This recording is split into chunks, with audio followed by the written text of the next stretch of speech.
Kusiak and Cerny. Performing the national anthem in American Sign Language, junior Elena Kafardi and sophomore Julia Mahalik.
Ladies and gentlemen, tonight, instead of introducing our starting lineups, we will honor some very special guests, veterans and active duty service members who are family members of our football players, cheerleaders, and band members.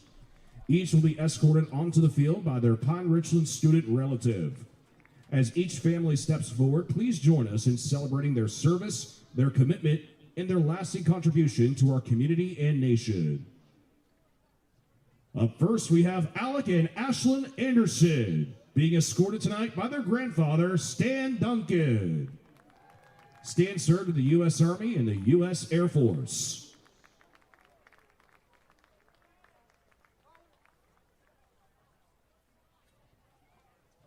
Up next, we have Braylon Price and Bailey Price, who are being escorted tonight by their grandfather, Roger Price. Lieutenant Colonel Price served in the United States Army. Up next, Ellie Bittner is being escorted tonight by her grandfather, Greg Rich. Greg served in the United States Army.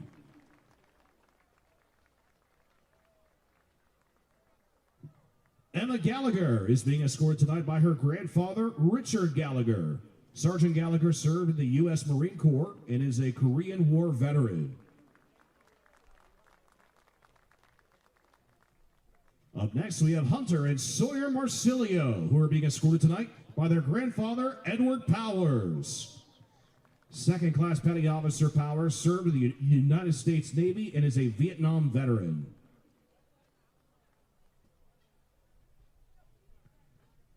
Up next, we have Jackson and Alex Rocha, who are being escorted tonight by their grandfather, Wayne Rocha. Mr. Rocha Sr. served in the United States Army from 1969 to 1975. Up next, we have Jaden and Roman Thomas, who are being escorted tonight by their grandfather, Jerry Thomas Jr. Jerry served in the United States Army and is a Vietnam veteran. Up next, Jake Watson is being escorted tonight by his father, Brian Watson. Sergeant Watson served in the United States Army during Operation Iraqi Freedom in 2004 and 2005.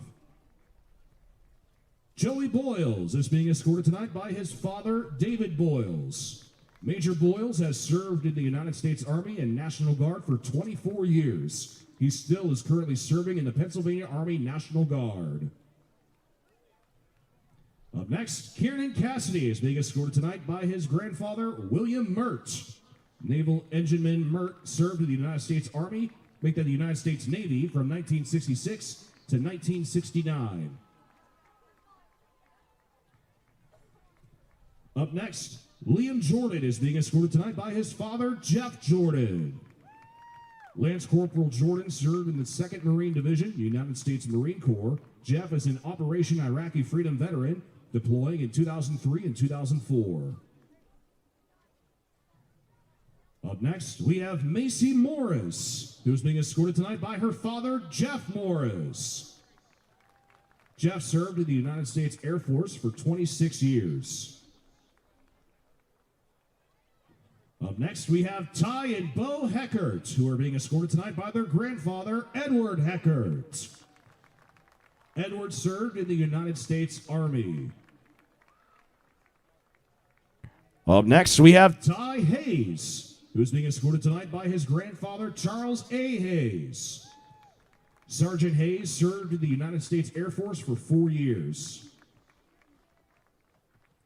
Up next, we have Tyler Rovin, who is being escorted tonight by the grandfather, Walter Pitrusu. Walter served in the United States Army Special Forces. Up next, we have Tyler and Colton Andrighetti, who are being escorted tonight by their grandfather, Robert Burke. Robert served in the United States Army. And finally, we have Sammy Vacula, who is being escorted tonight by her grandfather, Robert Luchak. Robert served in the United States Marine Corps and later in the United States Army.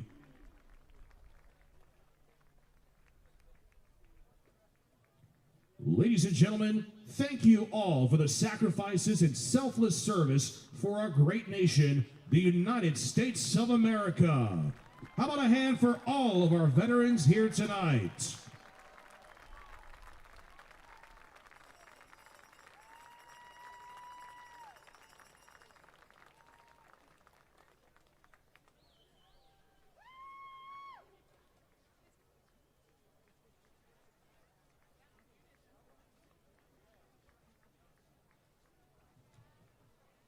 Fans, before we begin tonight's game, we take a moment to reflect on those who cannot be with us, our prisoners of war, and those still missing in action.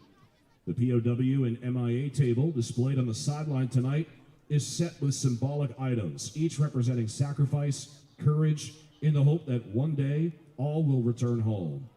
Let this table stand as a reminder that freedom is not free and that our gratitude for their service endures forever.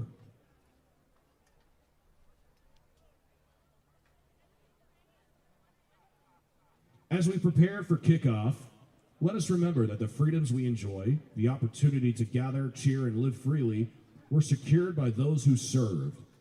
To all of our veterans, our active duty members, our American Legion family, and our JROTC cadets here today, at home and abroad defending our great nation, we thank you for your dedication and your example of honor, integrity, and selflessness.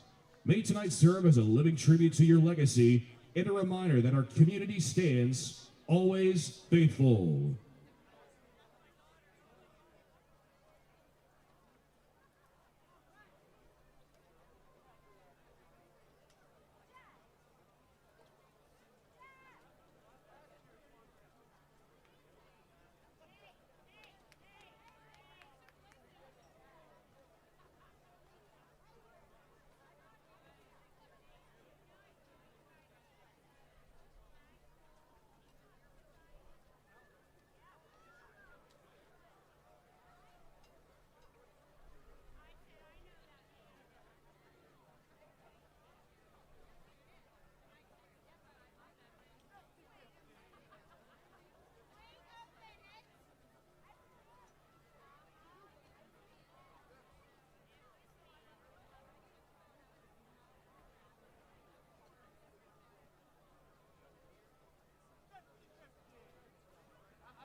gentlemen, it's time to welcome to the field head coach John Ladon and your number 1 seeded Pine-Richland Rams.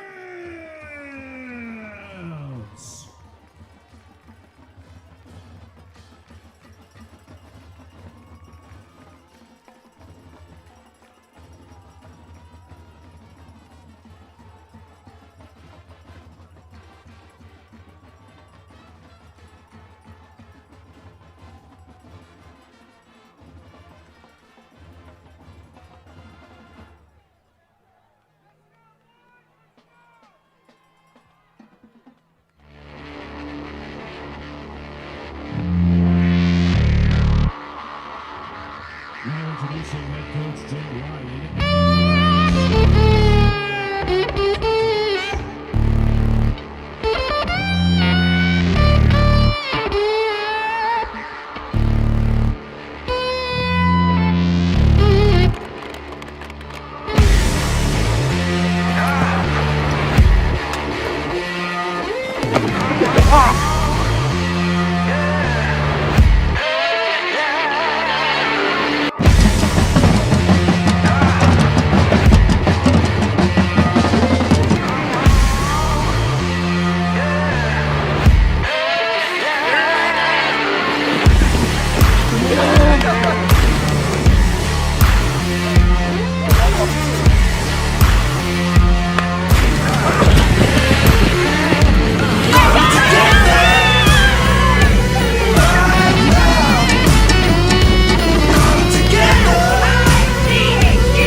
You're looking at Pine-Richland Stadium. This is the backdrop tonight for the WPIAL quarterfinal playoff game. You're watching on PRTV Sports, and this game is presented by Suprema's Pizzeria. Tonight, your Pine-Richland Rams will take on the Shaler area Titans in a WPIAL quarterfinal matchup. Welcome into the booth, everyone. I'm Nathan Leckie, and I'm joined by my partners, Derek Manton and Jack Petula. What a really historic matchup we have in store tonight. The history between these two teams has really been interesting. Pine-Richland has not lost to Shaler area since 2009. Further choice in the second half. The Rams have won 15 straight games versus the Titans, and Shaler area has only beaten Pine-Richland twice ever, those being in 2008 and 2009.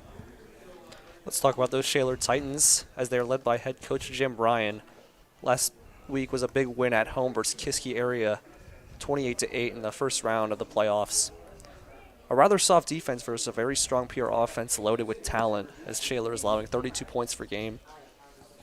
But on that offensive side of the ball, they're led by Aaron Aversa, who's thrown for 947 yards, 9 touchdowns, and has ran for 772 yards and 5 rushing touchdowns. Isaac McKay has 151 rushing yards and 1 rushing touchdown. Avery Kinser has 393 rushing yards and 4 rushing touchdowns. Okay. And Zach London has 16 receptions for 256 receiving yards and 4 touchdowns. Yeah, but with the Rams, they beat Shaler on October 24th to win the division, giving them the 1 seed in the bye last week. They've had 2 weeks of rest, and the weather right now is looking 55 degrees with a little bit of rain, so we'll see if that's a factor. Key stats with Ubi Strader, he's thrown for 1,999 yards, 27 touchdowns, and hasn't gotten sacked a single time. Mac Miller was another key player who'd rushed for 838 yards, but he's injured right now, so expect more runs from Bo Heckert, who has 2 touchdowns and a couple yards. Another key player, Jay Timmons, who's just flipped his commitment from Florida State to Ohio State. He's received for 547 yards and 9 touchdowns. So we'll see how that goes. Yeah, Bo Heckert's really going to be probably a deciding factor tonight, given that Mac Miller is out with an injury. But we'll see how this goes. So as we get ready to start here, getting ready for kickoff, The stage is set for the WPIAL quarterfinals. It is Pine-Richland and it is Shaler area, and it's coming to you live on PRTV. Number 2, Caden Taylor. And number 5, Elijah Hill. The kickoff for Shaler area will be by Alex Gattano, as Pine-Richland will receive the ball first at home.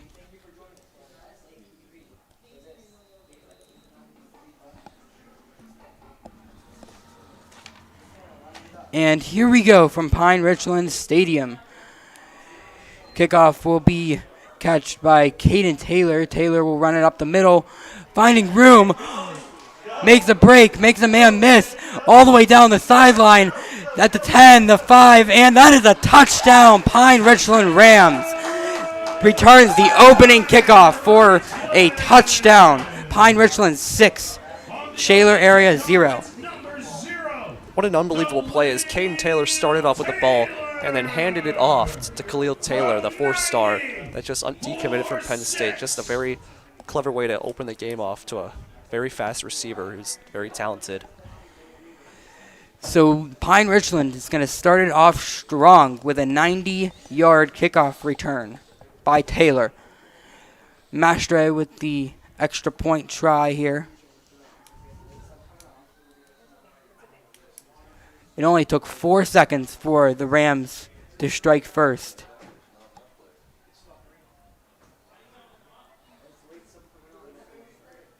Some personnel issues here with Pine-Richland.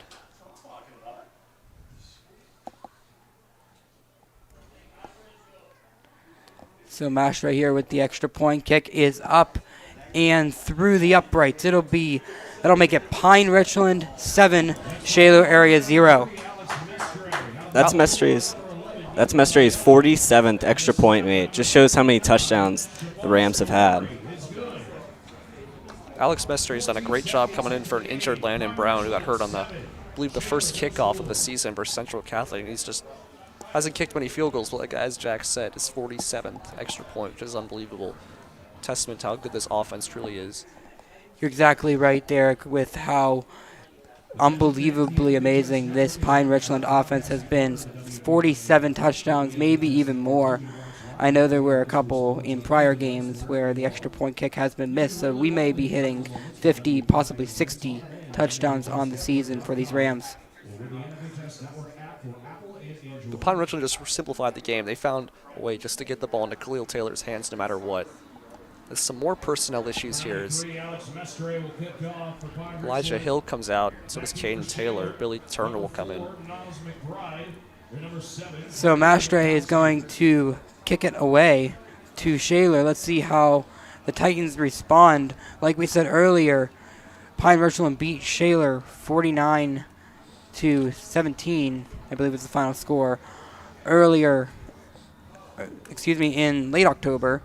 Right before Halloween. Shaler played on Halloween and beat Kiski area to get here. They beat them 28-8, as we said. I'm interested to see how this kickoff goes, because this kickoff hasn't been Pine-Richland's strongest suit. And the kick by Pine-Richland is into the hands of Shaler.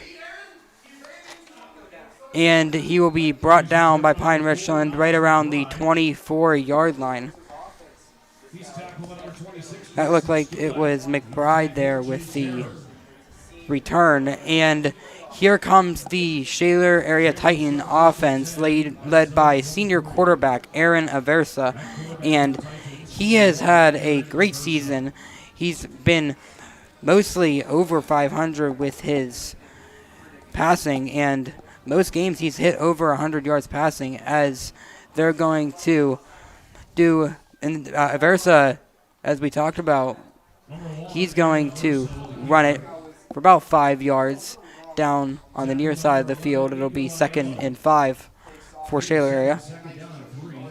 Yeah, Pine-Richland defense missing a few key players with injuries or just ruled out for the game, but we'll see how that's a factor in their defensive play.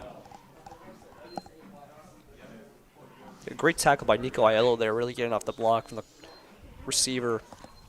He's making a downfield tackle on a tough man to bring down. One key player on the offense and the defense is Number 4 there on Pine-Richland's side of the field, Jay Timmons. Looks like he's playing safety right now as they're going to hand it off again for, a yard or so.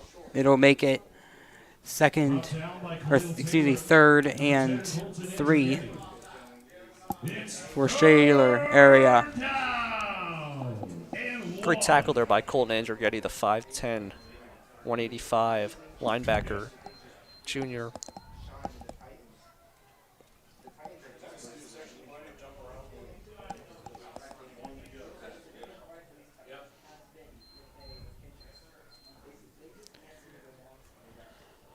Looks like Elijah Hill is in at cornerback. As we said, a few key absences from this Pine-Richland defense as the sophomore will have to step up today.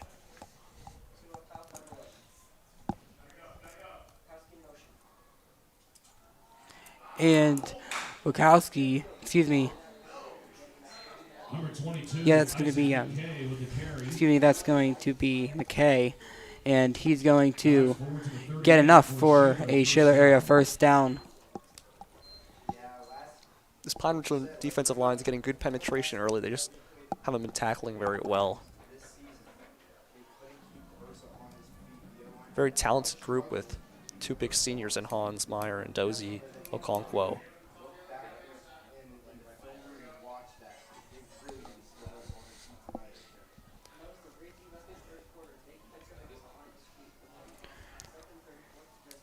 And Shaler lines up. It'll be a quarterback sneak.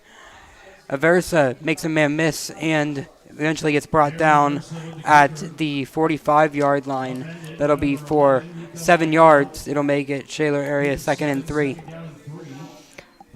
Shaler area offensive line seems to be holding off Pine-Richland for now. We'll see if that stays the case. That being said, I expect to see a lot of read options tonight and a lot of just Aversa moving around early. One, because he's so mobile, but also this Pine-Richland defensive line is so fierce. But the 772 rushing yards from Aversa just proves how much strong of a runner he really is. And Aversa will flip it over to, looks like Wachowski, and it looks like it's going to be close to a first down. What a tackle from Elijah Hill. Like I said earlier, he's going to have to step up tonight. And the sophomore transfer from Arizona really made a nice play there. So they're going to call him short of the first down marker here. It will be 3rd and inches for Shaler.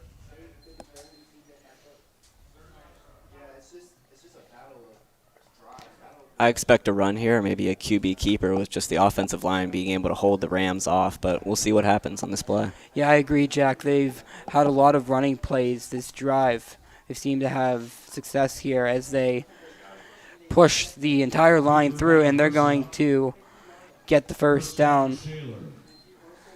2 yards there for Aversa. And Shaler will have the first down at midfield. Simple play call. They just kept things simple, didn't make it too complicated, just ran right over the center and got it. 3rd and inches is just so tough to stop. Especially when the Pine-Richland's having issues at linebackers. Grant Pillar is not playing today. Jalen Neals is stepping up like he has all season everywhere he's needed to. And the handoff, Aversa is actually going to keep it, and he's going to be brought down behind the sticks. So it will be 2nd and 11, brought down by Khalil Taylor for a TFL. Great play by Adam Barnett there as the freshman really stepped up in the absence of a few D-line injuries. He's going to have to play well tonight as he makes a nice tackle right there.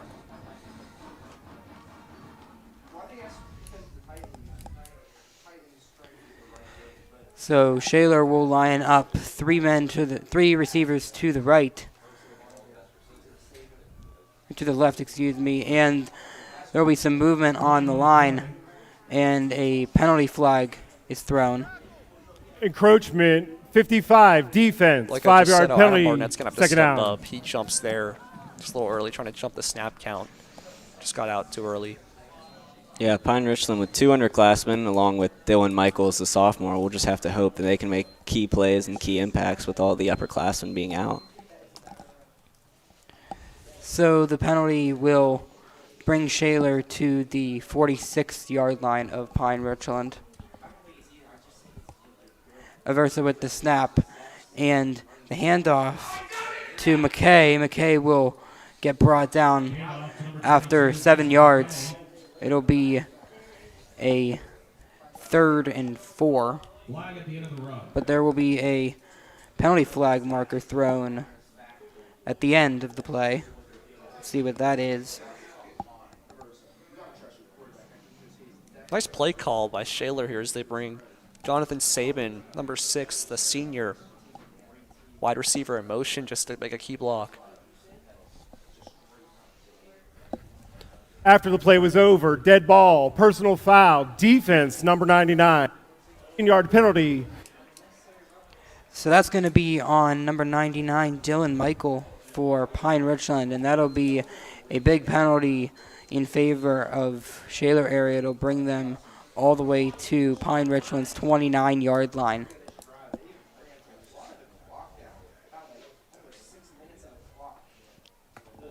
Both of the penalties so far in the game have been on Pine-Richland. 15 total penalty yards against Pine-Richland, as Aversa will take the snap and he'll keep it running up the middle, and he will get about 7 yards there and will create a 2nd and 3.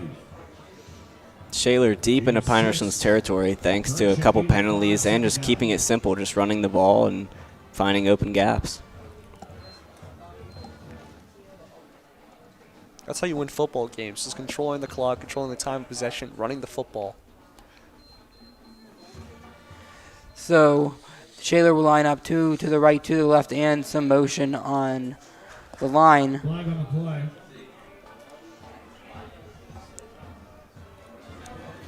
Encroachment, defense, 5-yard penalty, results in a first down. These pre-snap penalties from Pine-Richland just continue to kill them as they have all season long. It's something to note is after a dumb penalty like that on the sidelines, they come right off and start doing plate pushes.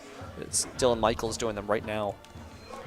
So that'll be 20 total penalty yards against Pine-Richland now, 2 encroachment calls and a personal foul.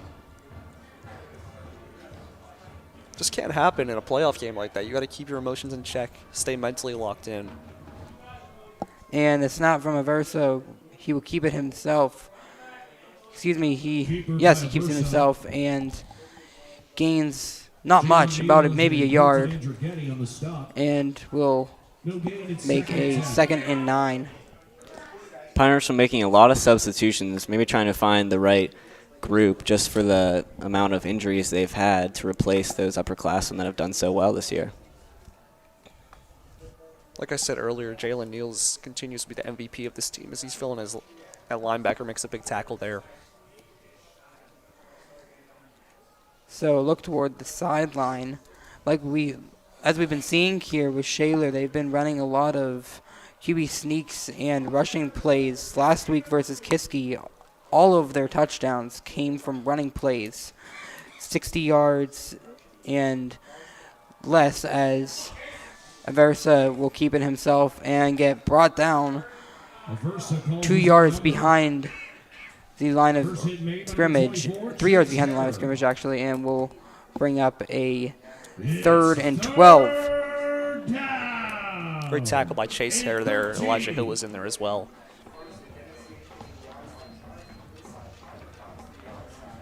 So like I was saying, Shaler area's touchdowns last week came from a 7-yard rush from Wachowski and a Aversa 2-yard rush and a McKay 60-yard touchdown run and another Aversa 1-yard touchdown rush, as Aversa will get the snap in the shotgun. Fires and just over the head of Luke Glazer In coverage, number 11, Nico Aiello. Great defensive stop from Pine-Richland there. But the Shaler offensive line is really holding up well as Aversa had a lot of time there in the pocket, clean pocket, to be able to deliver a throw, just wasn't accurate. So this will be a 4th and 13. Shaler area is going to try the field goal. This is going to be a 39-yard field goal as the kick is up, and it is good. Field goal by number 32, So Alex Gaetano will make the field goal and put Shaler area on the board. It is 7-3. So with this kickoff now, you may see Shaler try to change their strategy a little bit, considering the 90-yard return there by Taylor to start off the game, trying to keep it out of the hands of those two guys in the backfield, Timmons and Taylor. Yeah, if I'm Shaler, I think the one thing that I'm thinking is just get the ball away from Khalil Taylor or Jay Timmons. Just get the ball out of their hands. If we can do that, then they'll be just fine. But we'll see how they play this kick. So it's going to be Elijah Hill and Caden Taylor in the backfield. Khalil Taylor not much far up from Hill and Caden Taylor. And you have Jalen Niels and Jay Timmons on the 35-yard line. All key players in the success of Pine-Richland. Just the star power on this kick return unit tells you how valuable it is to Pine-Richland and how much they care about it. It just shows how good they are.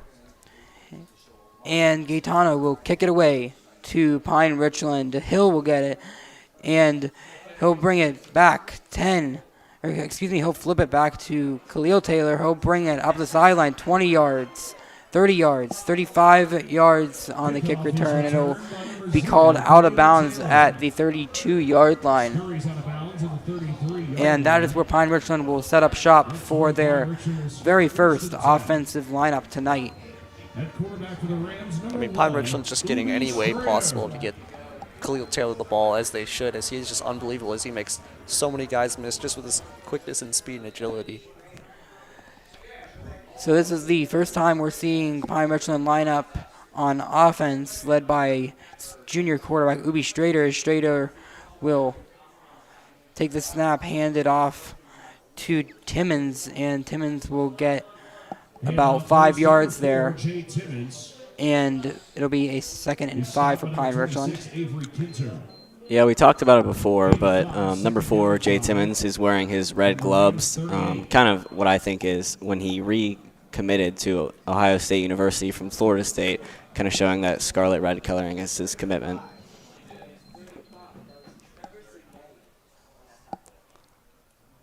So Strader will take the snap and fire it to Timmons, and will go out of bounds at the 50-yard line.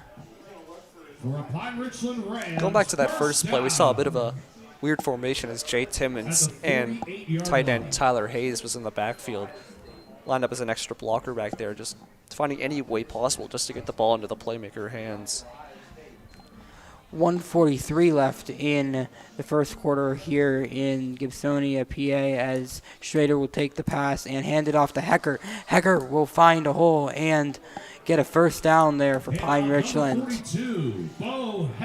Yeah, we talked about it before, but number 42, Bo Hecker, really does need to step up and fill the shoes of Mac Miller, who's had an outstanding season, but does have an injury right now at the moment. So. Yeah, Miller's really been a key playmaker in the success of Pine-Richland's offense. 13 touchdowns on the season, 838 rushing yards. Bo Heckert with 2 touchdowns and 149 rushing yards. They're going to give it to Heckert again, and he's going to get about 5 yards on the carry. Bo Heckert with the carry. Great carry by Bo there, as he just gets a key block from guess who?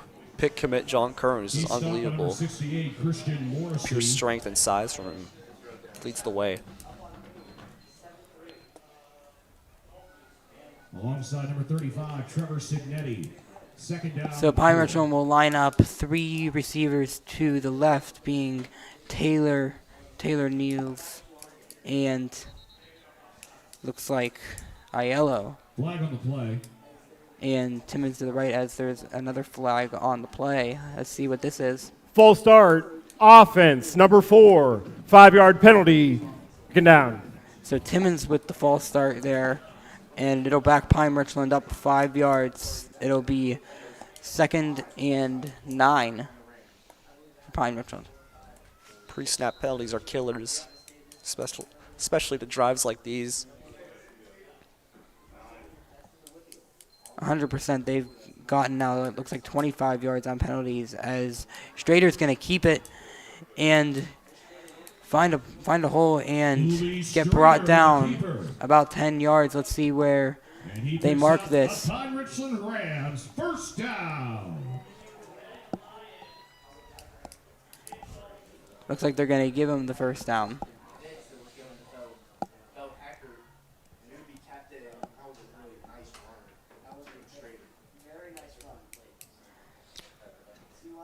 Got a bottom of the screen one-on-one matchup here. Let's see if Ubi takes it. So Strader with the snap and fires all the way down to Khalil Taylor, and it will be blocked Strader's pass as the intended for first Taylor quarter is broken ends. up by number 7, Braden Witkowski.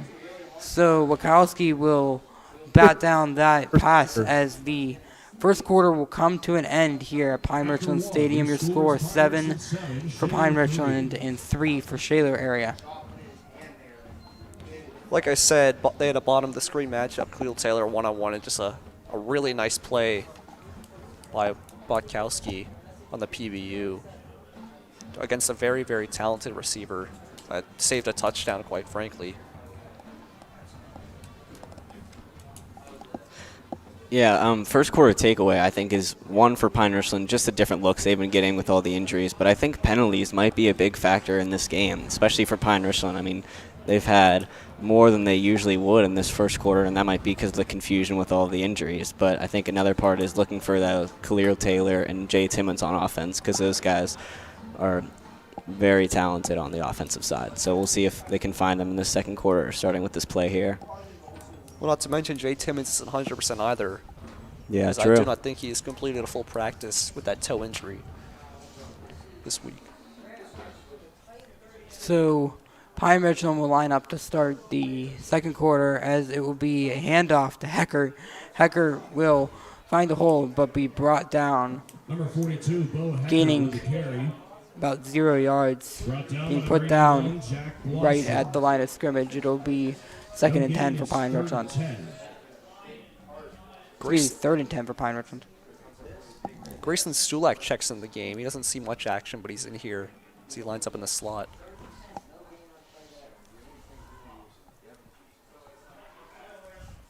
Taking a look down there at offensive coordinator Steve Bazilla,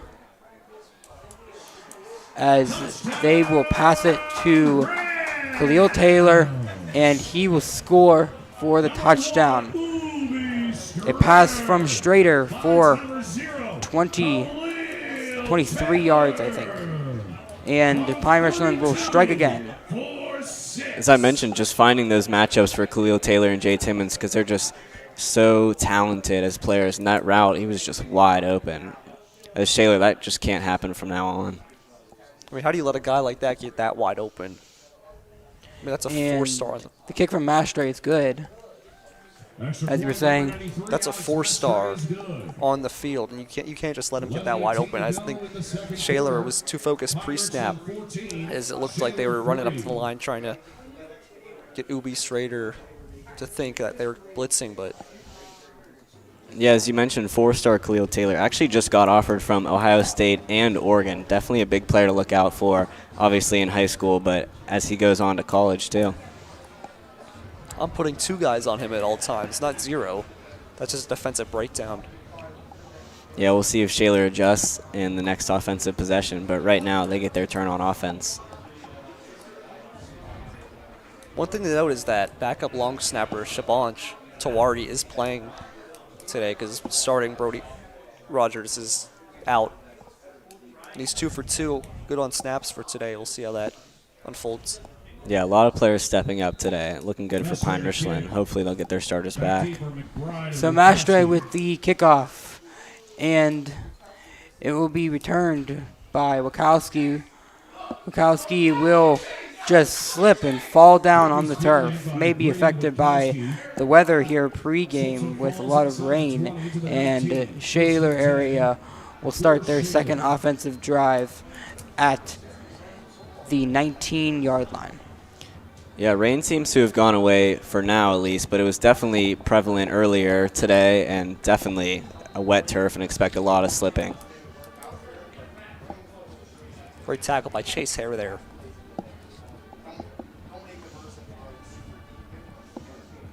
You know, the big question right now is how is Pine-Richland going to change and adapt to Shaler's run, because first possession it seemed like they were just getting away with free 5 yards every time they handed the ball off. And the snap from Aversa, he will take it himself and gain about 3 yards on the play.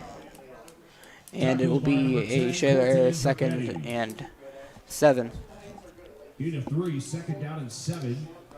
Titans from their 22.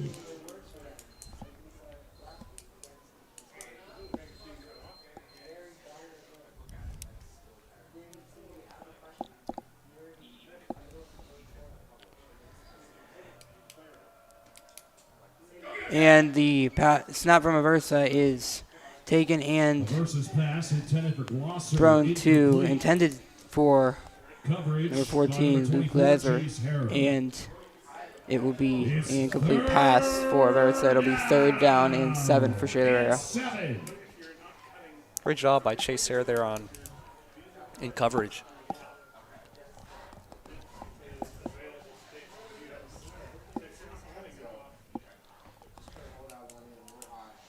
Defensive line looks like mainly underclassmen right now, but Hans Meyer, number 8 on the far side, seems to be the leader of this defensive line as of the moment.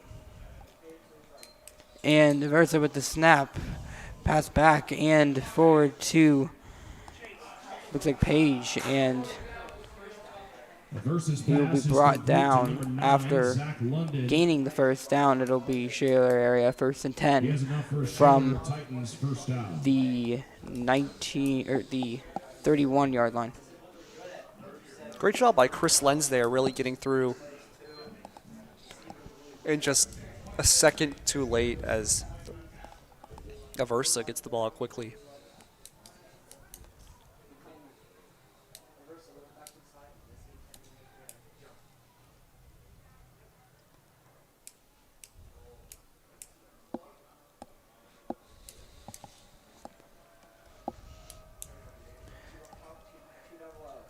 So the flip from Aversa to Wachowski, he'll take it, and we will be brought down by number 13, Jalen Niels, assisted by number 4, Timmons. Such a nice play by Jalen Niels there, just read it immediately, great awareness, and just flew to the ball. Really nice tackle for a loss. Yeah, as Derek said earlier, Jalen Neal is just kind of doing everything with all the injuries and everything going on. Just a great tackle and a great play by number 13 right there. So Pine-Richland really showing that defensive pressure there with Timmons and Niels with the huge tackle for loss. It'll make it a 2nd and 15. And Aversa with the snap. He runs all the way to the right side, and he'll make a man miss before getting brought down after 3 yards past the original line of scrimmage, and a penalty flag flies right at the end of the play. Let's see what this is. Maybe a dead ball foul on Shaler.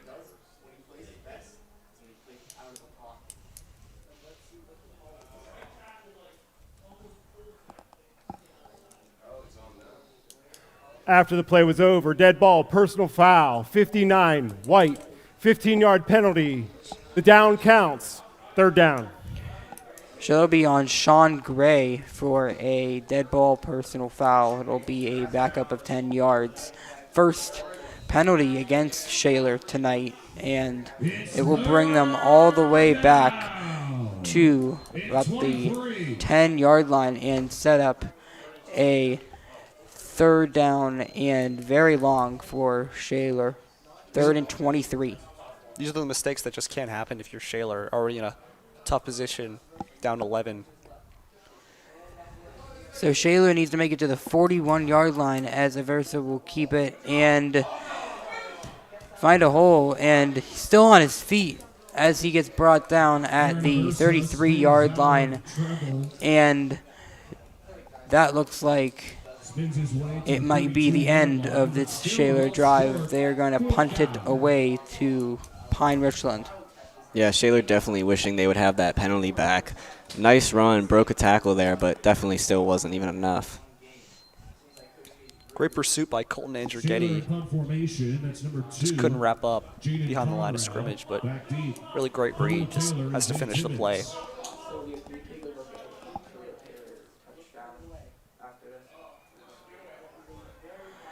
And the punt is short around the 35-yard line, and they're just going to let it roll, and it will be picked up at the 31-yard line of Shaler. And that is where Pine-Richland will start their third offensive drive. Little extracurricular activities there with Khalil Taylor and Jaden Conrad pushing after the whistle. Nothing called, though. Yeah, Shaler playing with a little bit of a chip on their shoulder after Pine-Richland with a big win over them on the 24th of October, but we'll see if that plays a factor. Hopefully the emotions don't get too high that many penalties are called, but we'll see as the game goes on.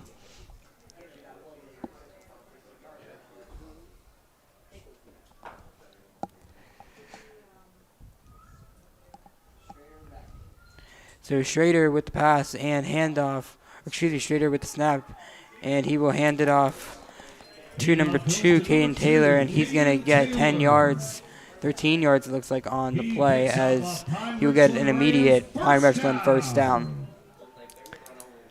Really, really nice block from Ty Hayes there. Set up that big run. Yeah, number 19, kind of a do-it-all guy. Right now he's set up in the slot. So Schrader with the pass and with the snap and the handoff to Taylor, as Taylor with the carry. he will be brought down after 2 yards this time. And Glosser. Yeah, number 2, Caden Taylor. Expect him to kind of make more of an impact. He's only a freshman, but we'll see. He's definitely going to improve as the years go by, and already now making a pretty big impact. Definitely, I can't wait to see how Caden Taylor improves in the years to come.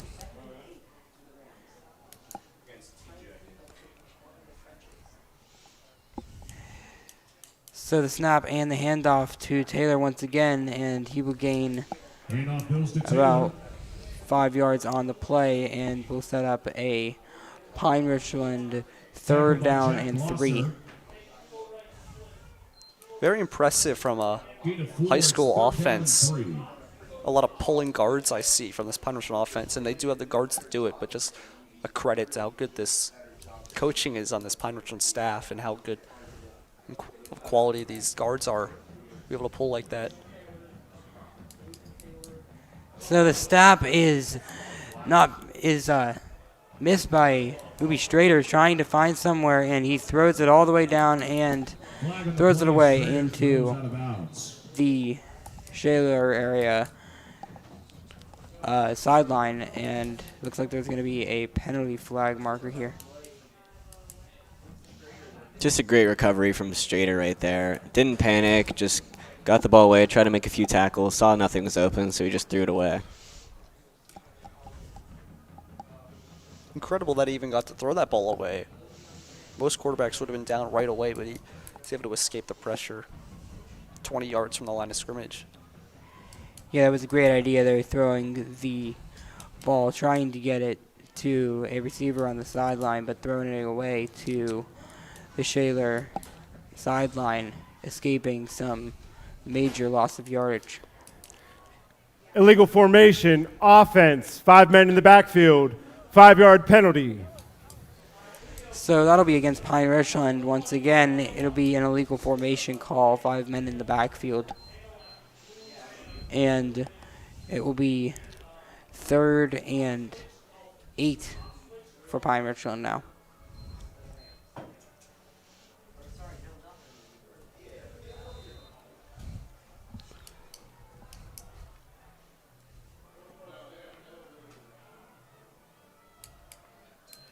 And the snap, and taking some time and throwing it, trying to get it to the sideline over there to Niels, and incomplete. And this will be a 4th and 8. And looks like the Rams are going to punt it away. This is not something the Rams do very often, usually have very good success on the field, offensively and defensively. But they're going to have to punt it away here, given that it is 4th and 8. First time in a long time it feels like that they've punted.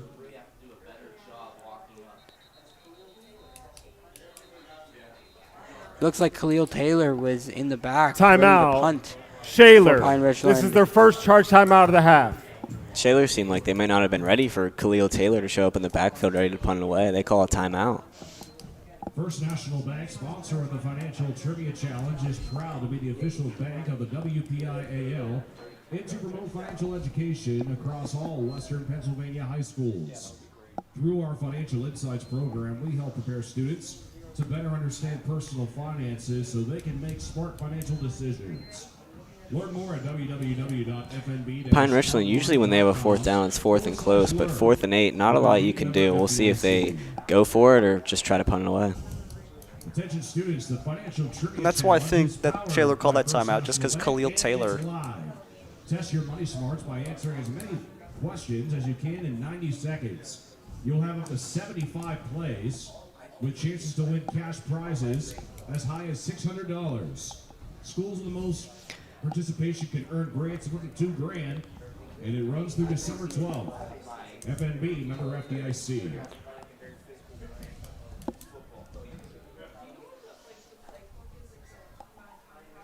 Pine-Richland with a weird punt formation.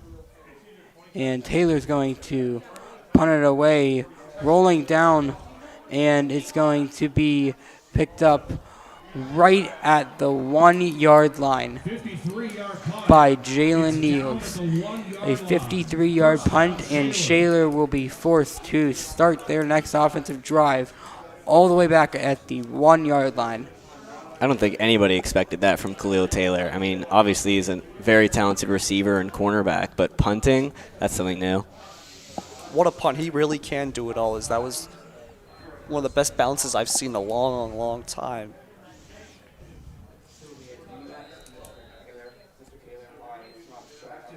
I mean, we see a lot of people stepping up, underclassmen on the D-line, and now Khalil Taylor as the punter, but it really did work out for them as he sets up as the far side cornerback. So we're going to look for a potential safety opportunity here, as the run will be, it'll be a run, and it looks like he's just going to get enough to get past the end zone line. And it's going to be no gain on the play, 2nd down and 10 for Shaler. Yeah, Shaler right now, they're not really looking for any big gains. They're just trying to get out of their end zone and get away so they can at least have enough space to punt one away safely. But see what they do here.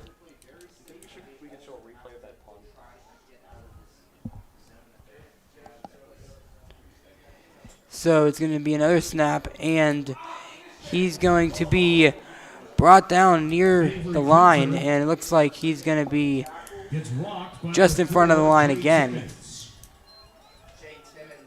Great tackle by Jay Timmons, as Jaden Conrad might have got away with a little Timeout. bit of a hold there. On Pine-Richland. This is their first charge timeout of the half. So Pine-Richland is going to take a timeout here with 4 in the second quarter. And during this time, we'd like to have a few words from our sponsor. Yeah, Supremo's Pizza. Thank you to our sponsor. You can order online at supremospizza.com or in person at one of their locations in Evans City or at Mars on Route 228 next to the Adams Township Fire Department. Supremo's Pizza, where pizza reigns supreme. And we've really seen a supreme game tonight and supreme performance from Pine-Richland being able to strike first with that 90-yard kickoff return by Taylor following the field goal by Shaler and another touchdown by Taylor. So we're going to look at a 3rd and 10 now for Shaler area at the 1-yard line.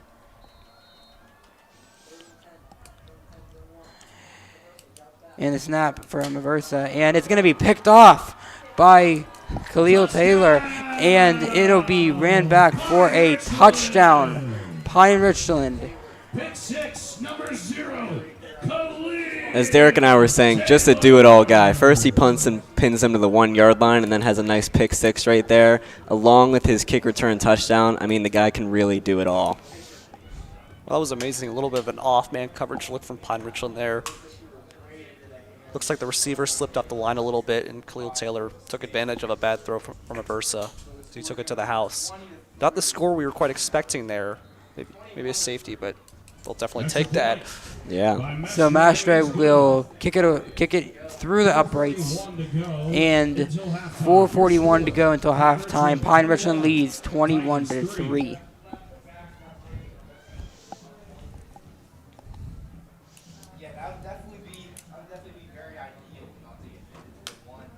Each year, over 23,000 children Pine-Richland set to kick again. cardiac arrest outside of a hospital in the United States. Almost 40% of these events are sports related. The WPIAL proudly supports the American Heart Association's efforts to ensure public policies make the resources available for schools to adopt and implement cardiac emergency response plans, including ensuring school staff are trained in CPR and AED education and have access to AEDs. In schools with AEDs, approximately 70% of children survive cardiac arrest, 7 times the overall survival rate for children. Text SMART. So here's the replay from that pick 6. You can see Taylor up there, and as we're going to not have enough time there to look at the replay, as Pine-Richland will kick it away to Shaler, and Shaler will run it back to the 19-yard line. Yeah, Pine-Richland started a little rocky, had to kind of, find themselves with all the injuries and all the people out and all the new players, but they've seemed to really found themselves now, especially big thanks to Khalil Taylor, whose name we've mentioned at least 30 times.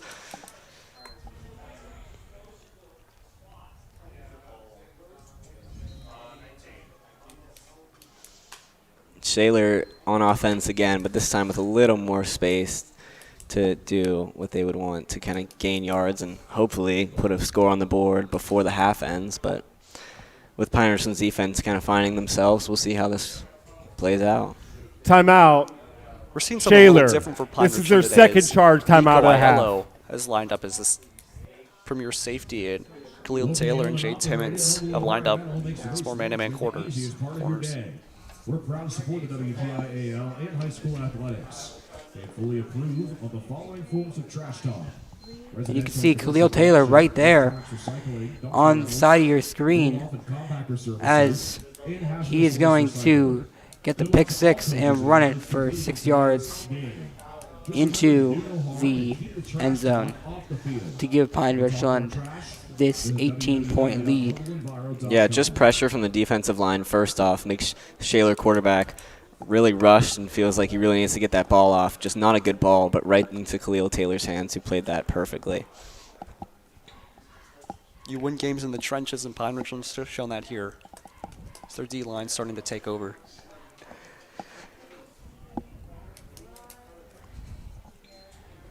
So Aversa with the snap, and he's going to hand it off. Another pass to... The first pass from Kostoric is complete. Really nice. He's going to pass it back to Aversa and get no yards there. It'll actually be a loss. It's ran by number 4. Really nice tackle by Jay Timmons there. Just, of course, the Ohio State commit just continues to make plays all over the field. Yeah, he read that perfectly, and there's a reason he's the number 2 cornerback in all of America in class of 2026. I mean, he was just on that play. After the reverse pass to Aversa, 2nd down and long. So Shaler area facing a 2nd down and long here. He'll take the snap, and run to on the near side and find the hole and get brought down Versa keeps. 5 yards past the original line of scrimmage. It'll be a second down and around 5. Another name we continue to mention is Jalen Niels. Had a great opportunity to make a tackle there, just couldn't wrap up. Yeah, the quarterback Aversa seeming Timeout. to find gaps and make plays as much as they can. That's their second charge Pine-Richland takes timeout of the half. They have a Game chance clock with their own operator. drive, but Please reset the game we'll see how clock both to teams 3 waver. We'll minutes, see if 44 Pine-Richland seconds. finds a way to stop Aaron Aversa, number 1. Pennsylvania Western University proudly supports the WPIAL and high school athletics. At Penn West, we believe that collaboration feels So the good. clock's going to Together, gain we a can few create seconds something here. better than ourselves. With the integration of 3:44 top four left universities, our in resources have expanded. the Our first programs half diversified. here at Pine-Richland Network Stadium. strengthened. Together we're better. We've seen some really good plays from Pine-Richland, both offensive and defensively, limiting Shaler to only a field goal in the first half and scoring on a pick six, a 90-yard kickoff return, and a 32-yard pass.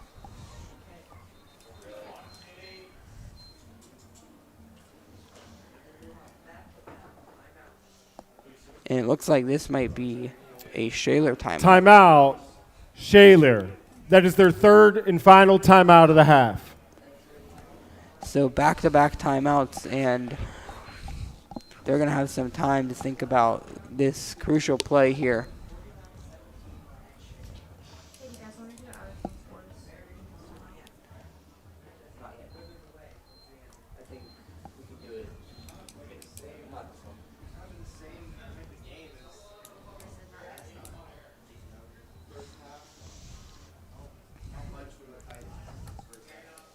You already know the Shaler coaches are really upset. Having to call a timeout right after a Pine-Richland timeout is just not what you want to see. Yeah, not ideal for the Titans there, but we'll see if they can gain something from calling that timeout.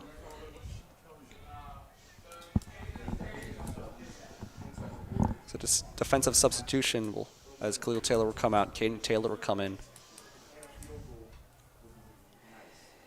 So Aversa with the snap, and he's going to take it himself and get brought down about 3 yards Aversa calls his own number. until the line of scrimmage, and a penalty flag flies after the play. Let's see what this is about. Jalen Niels laid the wood on Aaron Aversa there. Just could not bring him down once again.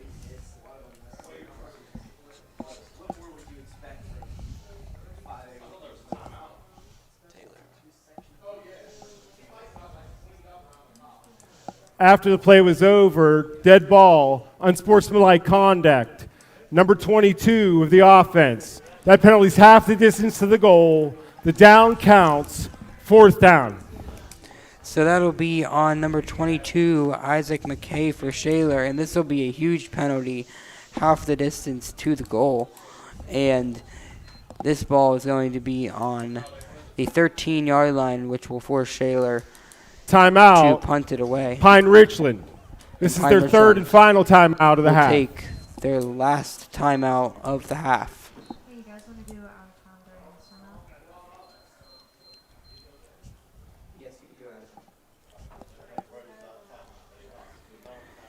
So we're going to take a look at some out-of-town scores now in the WPIAL. Number 5, Moon, and number 4, Penn Trafford. Looks like Penn Trafford's leading there in the second quarter. Woodland Hills is leading Upper St. Clair 14-7. Bethel Park and Peters Township are tied. Peters Township being 10-0 right now. And then the 6A team, Central Catholic, leading Cannonmack 16-7, and North Allegheny leading Norwin 7-3. Pine-Richland played North Allegheny a couple weeks ago, ending in a dominant victory 67-0, as Shaler will punt it away and it will be out of bounds.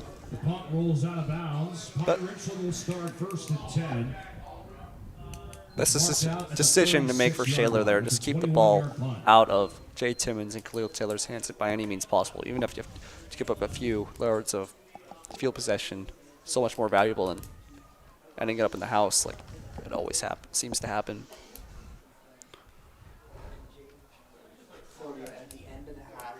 Pine-Richland, another chance on offense. This might be the last possession before half, but we'll see how this one goes. It looks like Stulak lined up on the far side with Timmons, both seniors. So Pine-Richland's going to line up for their 5th drive. And Strader in the shotgun will pass it all the way down to Timmons. And he will find him in the end zone. And that took 3 seconds for Pine-Richland to find the end zone. And he will find the Ohio State commit, Jay Timmons, for Pine-Richland's 4th touchdown of the night. Pine-Richland 27, Shaler area 3. I mean, what a dart. I mean, one play, I thought they might take up the whole end of the half, but just one play, quick throw right in the breadbasket to Timmons, and there's 6, could be 7 right here as Mestre with the PAT. So Mestre will kick it through the uprights and make it 28-3 after the first quarter and 8 minutes after the second quarter. So let's see what Shaler area is able to do. Shaler hasn't had much offensive success so far, but they really need a score here to keep it close. So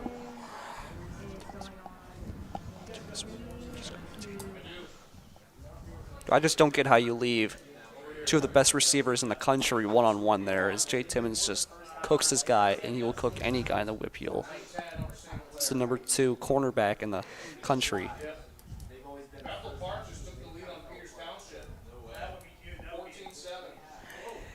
we just got word up here in the press box that Bethel Park has just taken the lead over Peters Township, 14-7. Peters Township being the big favorite in that game, undefeated. Mestre's kickoff goes into the end zone. And Mestre's kickoff will be in the end zone for the touchback. It looked like it was going to be returned there by Shaler, but that was at the end zone. Yeah, it seemed like he called a fair catch before and then stepped into the end zone, so it will be a touchback. Looks like they're going to take it out from the 20.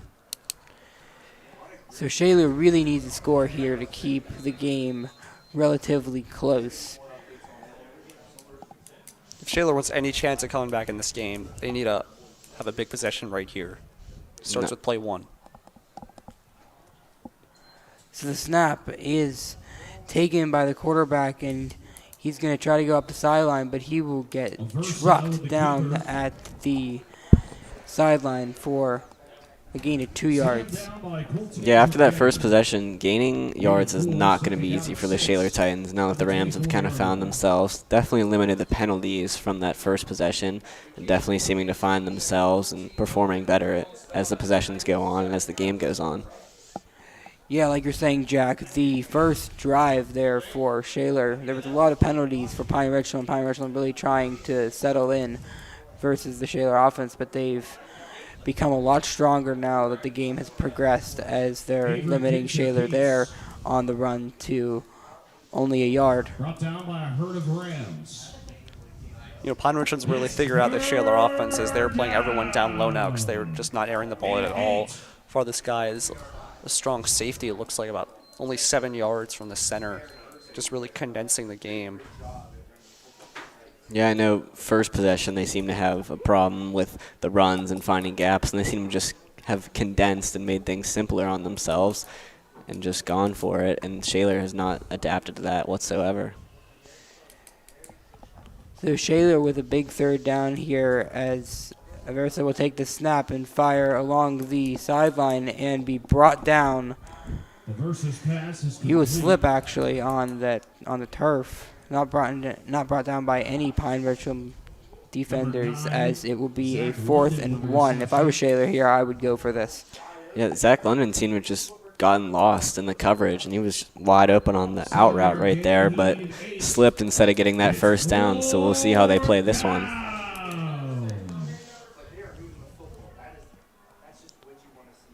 Yeah, there's no decision at all here. You have to go for this. Down 25. Second quarter winding down. Got to go. It's now or never.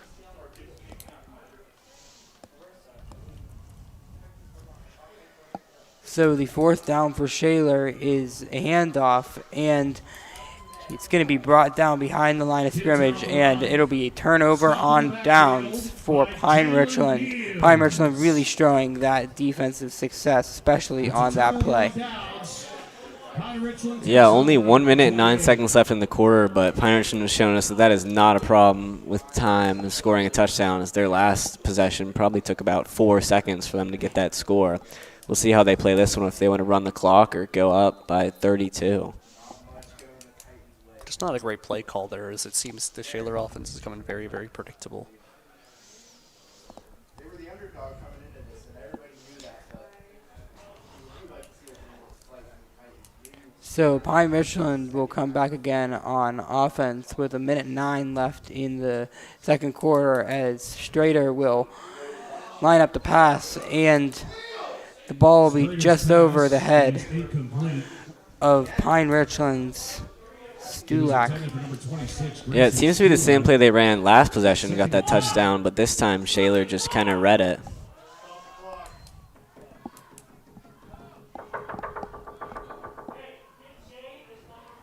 Game clock operator, please reset the game clock to 1 minute, 4 seconds.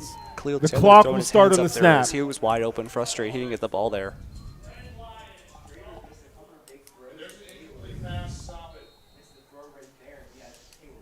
Little issue with the clock, but we got that all figured out.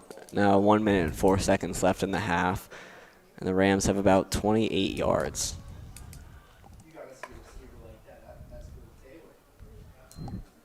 So Strader looking to pass, but trying to escape some pressure by Shaler, and he'll trip on from some Shaler defenders, and he's going to go down behind the line of scrimmage.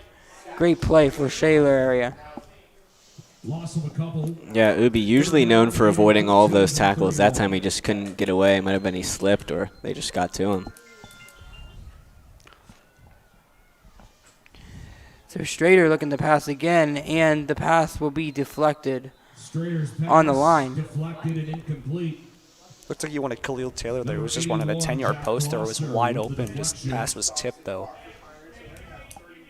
Great defensive stand by Shaler there.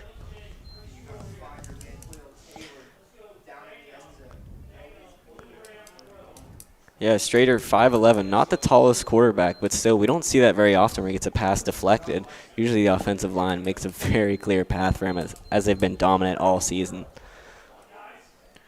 So Pine-Richland now with a 4th and 13. Big play for Pine-Richland here. Strader looking to pass, escaping some pressure. Will throw it all the way down to Niels, and that will be caught for the touchdown. Pine-Richland Rams. Pine-Richland 34, Shaler area 3. Yeah, just as I said before, Ubi Strader just known for kind of avoiding those tackles, slips away from him, and throws another absolute dart to Jalen Niels. And as Derek's mentioned before, Jalen Niels just kind of the do-it-all guy today, playing linebacker, receiver, kind of everywhere you need him to, and made a nice catch right there. Mastre lining up for the extra point is up and good. 5 for 5 tonight on extra points, and it'll make it 35-3 Pine-Richland. As we're going to take another look at this play here for Pine-Richland, you can see that Strader was just really able to find the connection to Niels. Not many people on Niels either.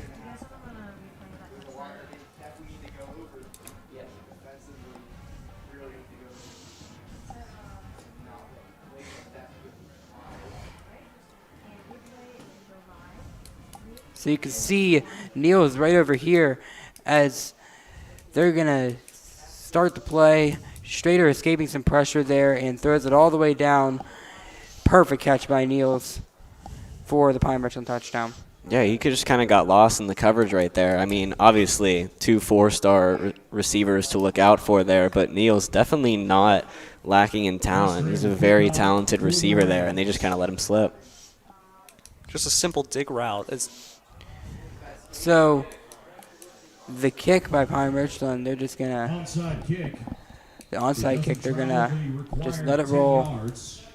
Shaler will start 1st and 10. and Shaler will start at the Pine-Richland 44-yard line. Let's see if they mark this ball a little differently.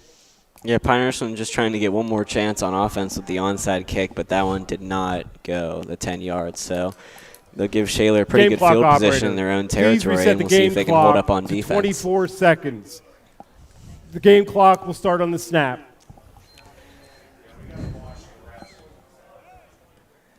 So they're going to add a good 24. 30 seconds back on the game clock, enough time for Shaler maybe to run 2 plays. But Shaler is Guys. out of timeouts, so they need to get it into the out of bounds area. 24 seconds left on the clock. We'll see how Shaler plays this.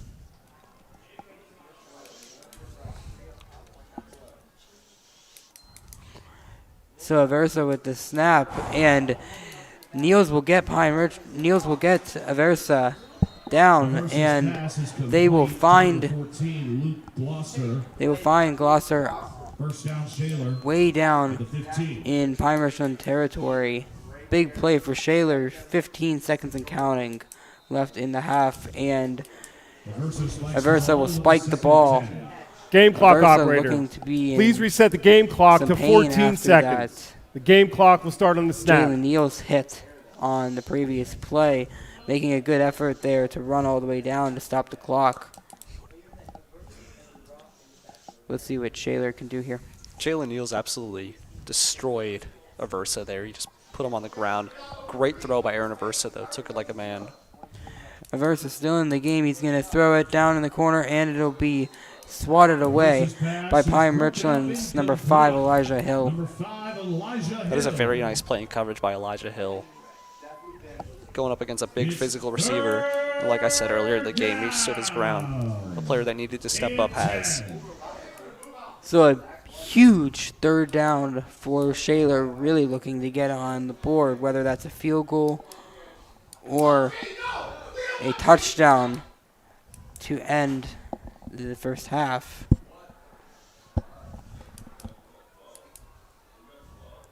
Aversa with the snap, and he's going to throw it all the way down, and it'll be incomplete, but that'll be a flag. Too many men on the field. Tried to get off in time, but just wasn't off in time.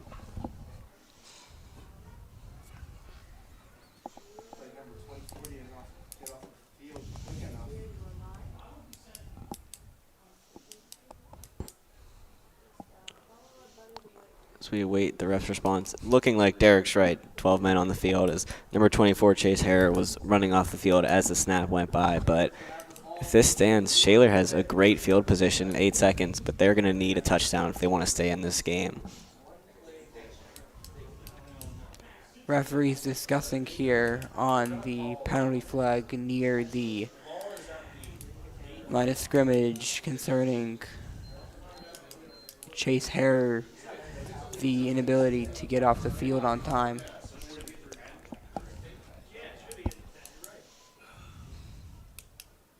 Legal participation defense. That penalty's half the distance to the goal. Still 3rd down. It's going to be 3rd and short, but I don't think the first down is what the Shaler Titans are looking for here. So Aversa will throw it towards the corner, and that'll be missed. Aversa's pass to London is It's broken going up to be broken up by Elijah Hill, number 5. He's already broken up 2 passes in the red zone here. That is called stepping up as Elijah Hill makes back-to-back huge pass breakups on a big physical Zach London. He's 6'2", 195 pounds, and is a tight end. That's a big dude. Elijah Hill holding his ground and making 2 huge plays. Shaler needs 6 here. Titans on 4th down with 4 seconds to go. We'll see. This will probably be the last play of the half. And Aversa with the snap and the throw over to The versus pass number is complete 28, to Avery Kinter. Pinter, He's and stopped inside that the will 10-yard end line. the first half. That's the end of the as half. Pine-Richland is going to enter this halftime with a commanding 32-point lead. Let's see if we can take a look at some crucial replays here for Pine-Richland. Fans, stay tuned. Coming up next, Crucial we plays have for Pine-Richland halftime and performances from Shaler. both the Shaler and Pine-Richland marching bands. Yeah, Pine-Richland started off looking a little rocky. Obviously, big favorites in this game, but they really seem to have stepped it up, especially with the players that have been replacements for those that are out. But Shaler seems like they started off kind of hot, got a nice field goal, but haven't been able to produce since then. We'll see if they can make any second half adjustments to keep this one close. Okay, we got a highlight video that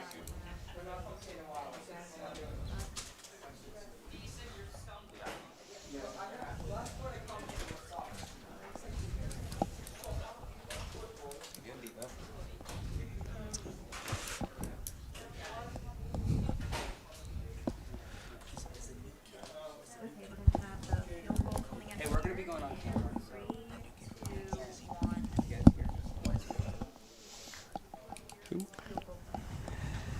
So we're first looking at the first scoring play for Shaler with the field goal there.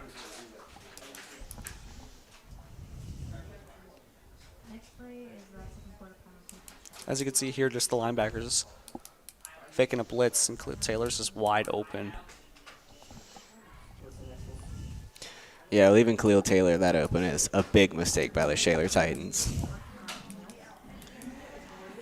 So now let's look at the punt from Khalil Taylor and one of the most incredible punts I've seen.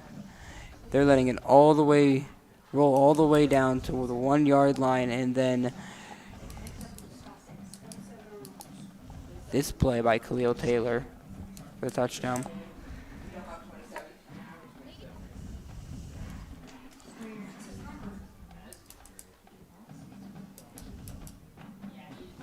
One-on-one opportunity here is Jay Timmons just absolutely cooks. Yeah, there's a reason he's a Right. 4-star right now. Jalen Neal's just going to run a simple slug and go and just gets lost as the corner. Whittlowski, just too focused on Jay Timmons, doesn't even realize that Jalen Neal's is coming right past him.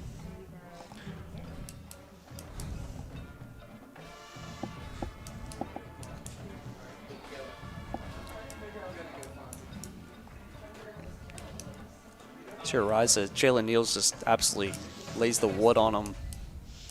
Yeah, crazy that Aaron Aversa, number 1, got the pass off. Just really showing, put the team on his back. But as Derek mentioned before, Elijah Hill really stepping up in a big moment with these 2 pass deflections right here. Really saved the team from a touchdown.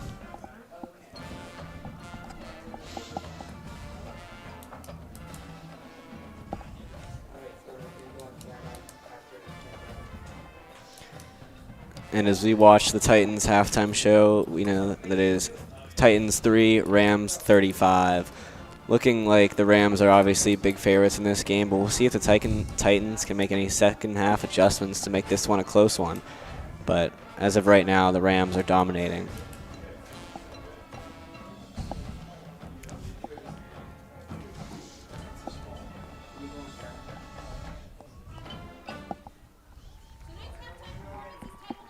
So at the end of the first half after this, the score 35-3 like we said, and so what an epic performance we've really seen from Pine-Richland. The Pine-Richland offense has really been dominant tonight, and so has the defense. I've really seen a lot of great improvement from Pine-Richland. How about you guys? Yeah, Pine-Richland obviously down multiple key starters today, but some guys like Elijah Hill, Khalil Taylor's obviously shown up. Jay Timmons fighting through that toe injury. He's really shown up as usual. I mean, that's two of the best players in the country right there.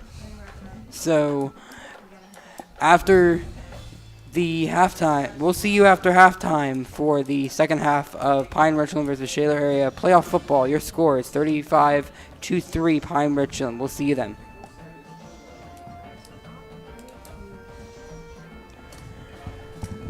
Jack, sorry you didn't get a chance to talk.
The band takes a reflective turn for our auxiliary feature with Viva La Vida by Coldplay, a song that looks back on power, loss, and the lessons that come from change.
The band brings us together with the modern anthem, We Are Young by Fun, a celebration of unity, youth, and the power of shared moments. It's a reminder that we are unbreakable when we stand together.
Tepsich and under the field direction of drum majors Abby Mayer, Sarah Stevens, and Katie Williams. Color guard captains Heather Susany, dance team captains Mackenzie Mayer and Abigail Tepsich. Drumline captains Jackson McClintock, Logan Milligan, and Elise Williams. The band thanks you for your kind attention this evening. We would also like to thank our band boosters for all of their hard work and dedication.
Pine-Richland High School Marching Band, under the field direction of Ashlyn Casal, Ava Coons, Andrew Kirkpatrick, and Ryan Noir.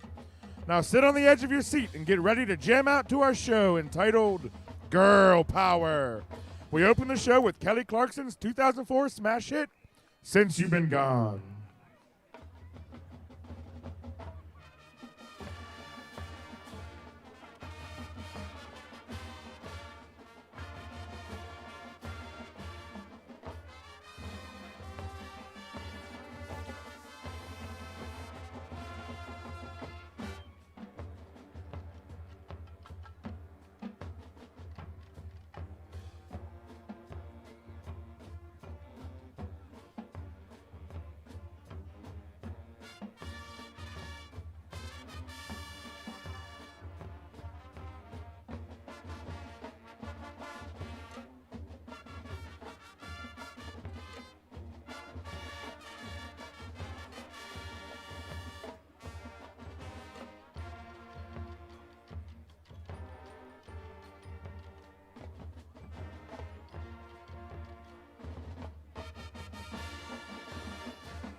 That was Kelly Clarkson's 2004 smash hit, Since You've Been Gone.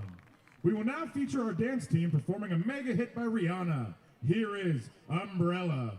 Dance team captains are Alyssa Mancini, Camilla Rand, and Sophie Whiting.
Ladies and gentlemen, now the moment you've all been waiting for. The band dancers and we features our drum line to the recent banger by Rose and Bruno Mars.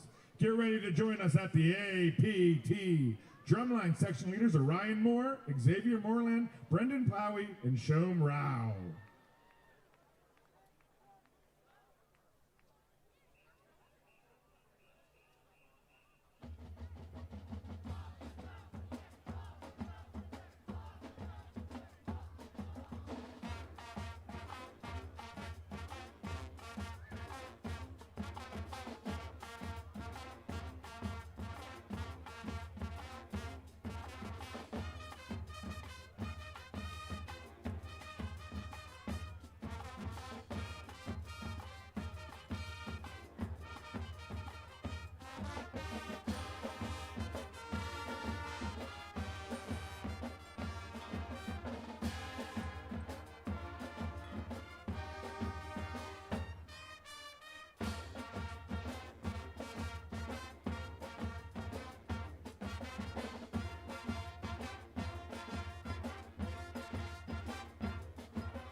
Get ready, all you little monsters. The band will close tonight's halftime show with the iconic Lady Gaga smash hit, Bad Romance.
Ladies and gentlemen, the Pine-Richland High School Marching Band. The Pine-Richland drum majors are Ashlyn Casal, Ava Coons, Andrew Kirkpatrick, and Ryan Noir. The Pine-Richland High School Marching Band is under the direction of Will Guess, Jim Stillwagon, Jim Hopper, Ben Coulter, and Matt Reese. Color guard instructor is Amy Billy. Dance team instructor is Grace Barkaski.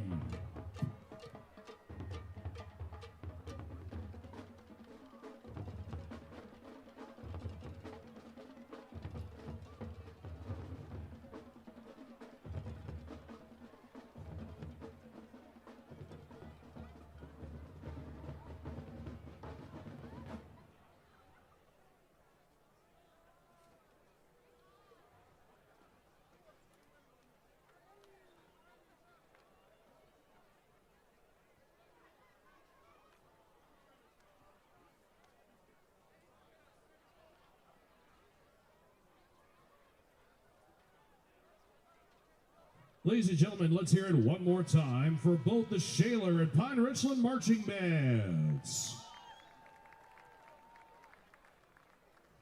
Now, ladies and gentlemen, let's get out our 50-50 raffle tickets. We do have the winning ticket. The winner will receive $215. And the winning number is 401913. I'll repeat, 401913. If you have that ticket, please head to the elevator in the Touchdown Club upon the entrance to the stadium to claim your prize. Also, ladies and gentlemen, let's take a look at some scores from around the WPIAL. Firstly, let's start in Class 5A. All of these games are at halftime. Penn Trafford leads Moon 10-3. At halftime, Peters Township 14, Bethel Park 14. Start of the second half, Woodland Hills trails Upper St. Clair 17-14. In Class 6A, halftime, Central Catholic 16, Canaan McMillan 7. Halftime, North Allegheny 7, Norwin 3. In the Class 4A semifinals, start of the second half, Aliquippa 7, Newcastle nothing. At halftime, McKeesport 14, Thomas Jefferson no score. In Class 3A, Avonworth 35, Freeport nothing. At halftime, North Catholic 21, Elizabeth Ford 17. At halftime, Central Valley 14, Highlands 10. And at halftime, Amani Christian 29, Hopewell 7. Now in Class 2A, at halftime, Seton LaSalle 42, Mohawk nothing. At halftime, Wash High 24, South Allegheny 7. Second quarter, Steel Valley 21, Elwood City nothing. And at halftime, Western Beaver 28, Apollo Ridge 7. Now in Class 1A, at halftime, Fort Cherry 17, Neshannock 3. Start of the third quarter, Laurel 21, Chartiers Houston nothing. At halftime, Bishop Canavan 42, Fraser nothing. And at halftime, Clareton 22, Jeanette 20.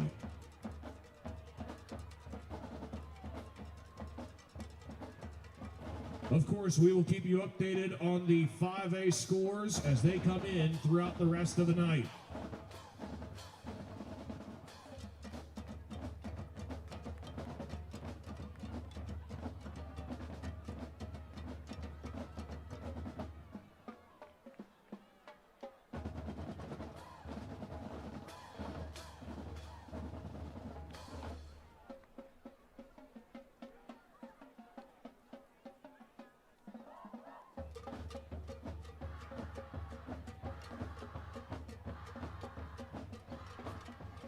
Score update, Moon just took the lead over Penn Trafford 13-10.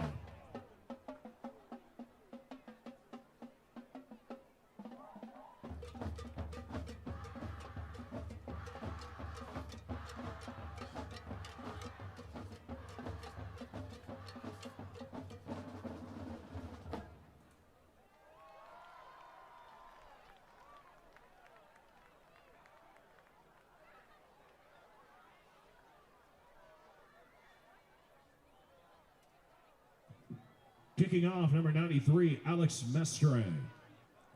Back deep, number 4, Nas McBride. And number 6, Johnny Saban.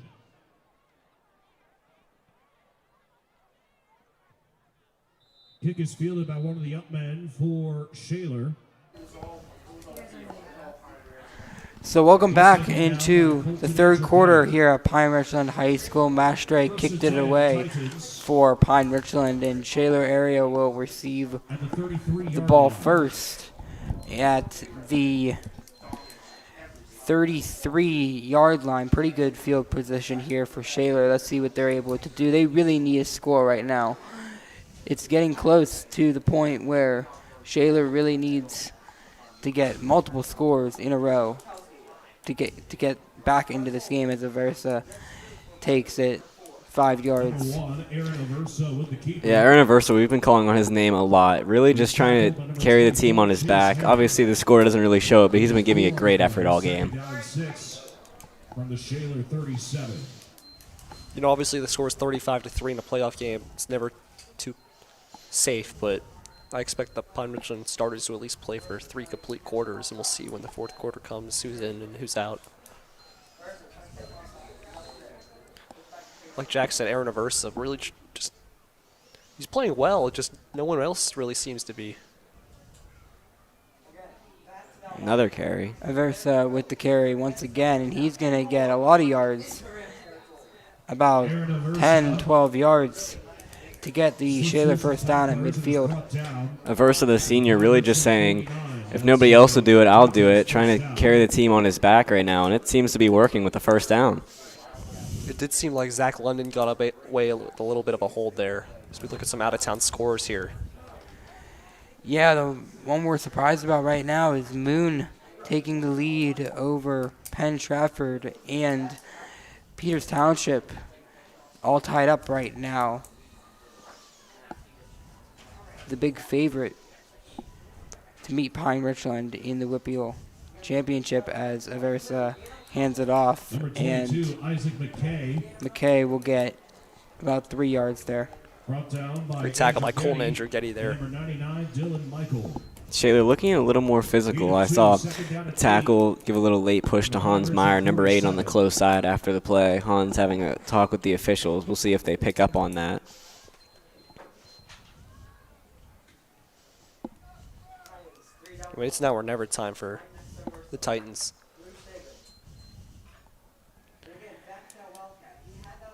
So back to Aversa with the run, and he will get put down immediately. It'll be, looks like a second down and 8. There was a yellow marker down on the field. After the play was over, dead ball, personal foul, offense, number 60. After the play was over, dead ball, personal foul, number 0 of the defense. Those penalties offset.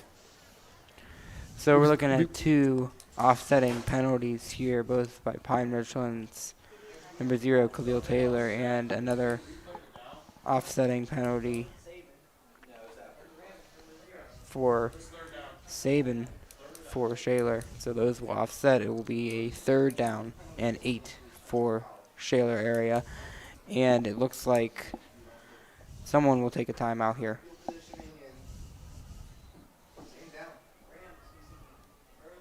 Coach Ladon is out on the logo right now. So it looks like he wants to have a talk with the officials. Score update. Upper St. Clair gets a safety. Now leads Woodland Hills 19-14. Ladon, usually a very calm guy, stays on the sideline, does his own thing, but right now he is up with the officials right now over the logo on Shaler's side right now, and we'll see what he's talking to them about right now. I'm guessing the penalty, but we'll see as we learn more information about the play. I'm surprised they're allowing him to be out this far without a flag being thrown. That's sportsmanlike conduct. Timeout. Pine-Richland. This is their first charge timeout of the half. As he calls a timeout. Using a very early timeout. Coach John Ladon's going to want some time to talk about this with his team and the officiating crew. Yeah, they always preach a coach who's very involved and always with the players, but, I mean, that's taking it to a new level on the field with the players for the timeout, over the logo, right on the line of scrimmage. We'll see what he was talking to them about. I'm guessing the next play and what just happened on that previous one with the offsetting penalties, but it's 3rd and 8 for Shaler. We'll see if PR can get a stop here. So Peters Township now 3rd and 8. Big play for, Shaler area with 3rd and 8. And another flag. We're going to look at the Peters Township score just in a second. Falls incomplete. Looks like they're tied still, 14-14. We'll keep you updated on scores around the WPIAL, especially in Class 5A. The winner of this game will go on to play either number 5 seeded Moon or number 4 seeded Penn Trafford in the semifinal round. As they start to back up, looks like the penalty will be on Shaler. Shot block, offense, 15-yard penalty. Replay third down. Yeah, it seems that instead of Pine-Richland making all the penalties and kind of shooting themselves in the foot, right now it seems to be Shaler as they leave themselves with a big third down right here. This could be crucial as they need a lot of points on the scoreboard. Definitely not helping themselves out there with that penalty. So this is going to be a third down and 23 for Shaler area. With that being said, they don't need it all here, so I expect a little screen maybe or a slant over the middle of the field because you don't need it all. It is fourth down territory. So Aversa is going to look to pass. A flag is thrown on the play. Aversa is going to start running up the sideline and going to be brought down around the 45-yard line. Let's see what the flag is about. Was thrown during the early scramble near the line of scrimmage for Aversa. It's going to be a flag on number 59, Sean Gray, as he just held Khalil Taylor. Holding, offense, number 59, 10-yard penalty, third down. Yeah, Adam Barnett, the freshman, causing disruption. Very happy about the call and really going to push back the Titans with a very long play here.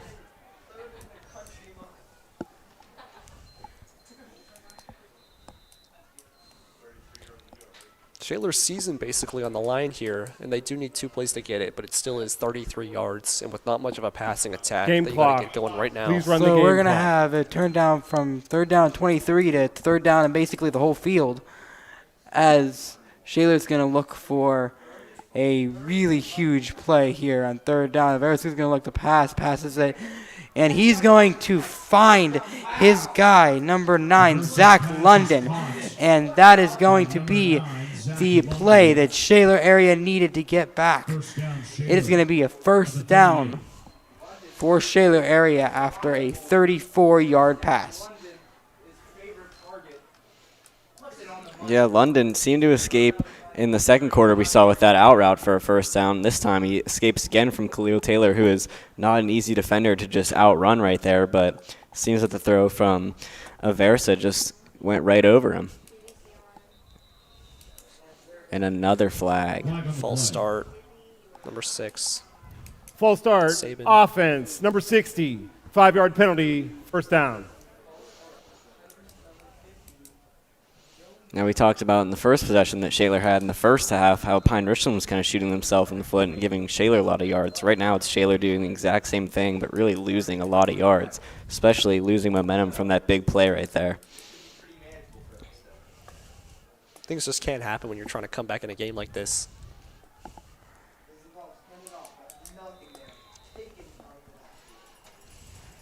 So the handoff there is going to get nothing for Shaler, and they're going to redo. They're going to retry that play as it's going to be first and 15. Excuse me, second down and 17. It looks like. Haven't heard Hans's name much tonight, but he makes a nice play there.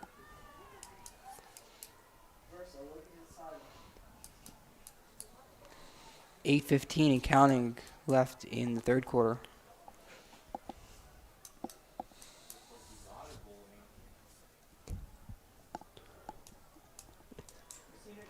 So Versa looking to pass, and he's going to scramble up the middle, getting yards, and he's going to be brought down at the 37-yard line, stopped by Jalen Niels. He had a big hit earlier in the game to Aversa.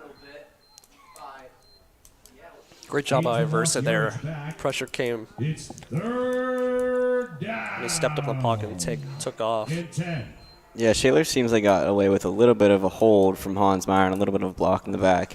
He was very vocal to the refs about that. We'll see if they look for that on this next play here. as he lines up close side on the line. Ball on the screen, one-on-one match, and we'll see if Aversa takes it.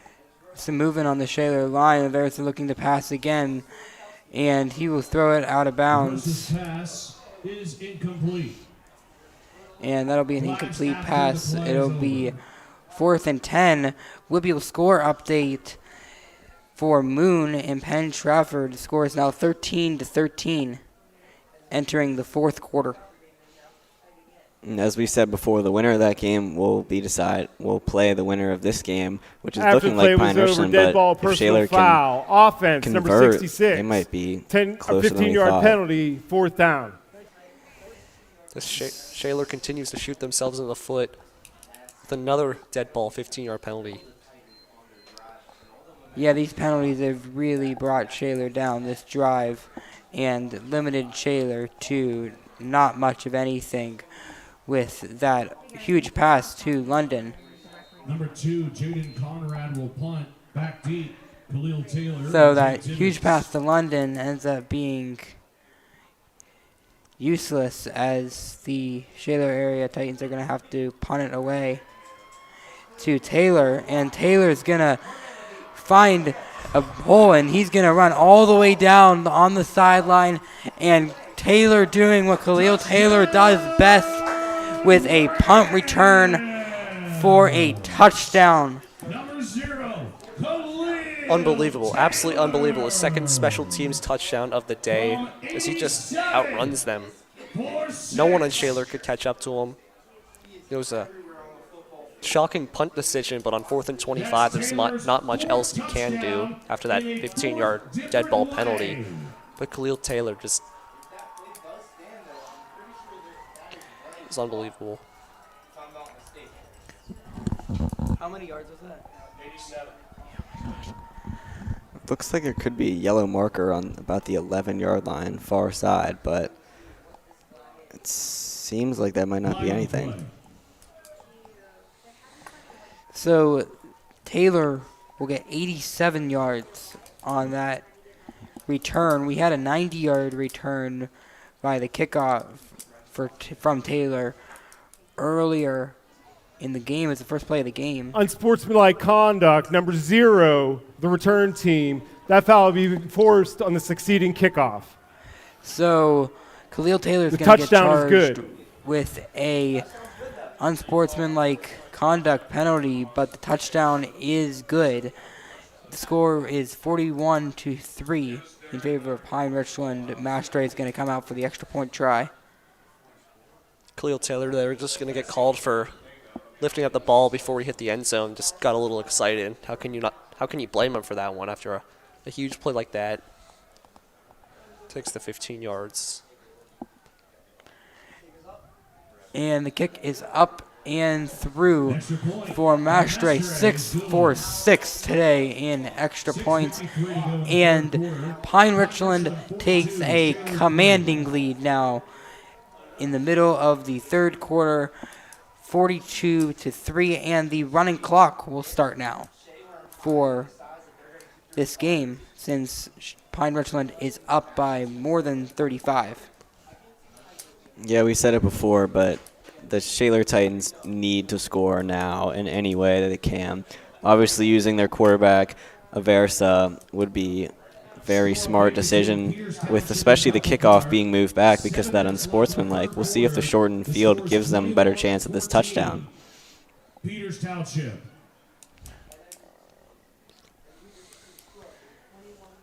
(21-14). Peters Township taking the lead in the other side of the bracket. Peters Township being the big favorite there, taking the lead now. Moon and Penn Trafford still tied, 26-14. Upper St. Clair leads over Woodland Hills. As Khalil Taylor is doing his plate pushes on the sideline after a dead ball foul. So Mastre will kick it away, and a penalty flag flies as the kick goes out of bounds. Free kick out of bounds, kicking team. Ball will be placed at 35-yard line, 1st down. The ball will be placed at the 35-yard line, and that's where Shaler will start their offense once again. Good kick by Mestre, especially from further back. Just couldn't keep it in bounds. Ball will be placed at the 35-yard line. We'll see if Shaler can do anything with that.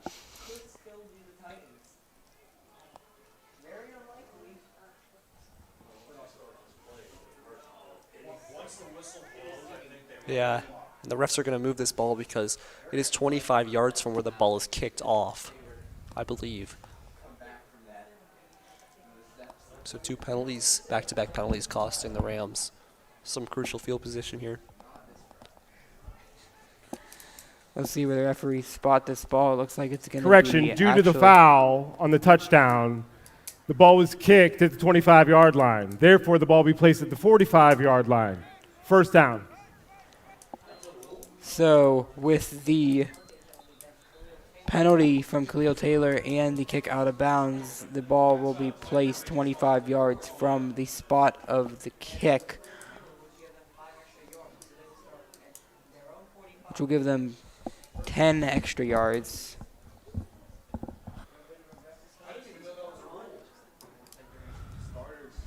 Yeah, that rule's like, it's a weird rule. It's the double penalty and It looks like they're moving up to the 50 now. Yeah, 25 yards from where the ball is kicked off, and it was kicked off from the 25, so 25 yards equals the 50. That's why it's at the 50 now. That is correct, and Aversa will decide to keep it once again. We've seen a lot of running plays and a lot of rushes from Shaler area tonight, and Pine-Richland's line has just been really strong, and they've been able to defend Shaler's running plays the entire game. Pine-Richland defensive line here, you hear defensive coordinators talk about often, just creating chaos, getting in the backfield any way possible, and just creating chaos. They've done a great job of that today. Score update for Moon. Moon has just taken the lead over Penn Trafford 20-13 in the fourth quarter. Aaron Aversa. Once again, the stop by Barnett.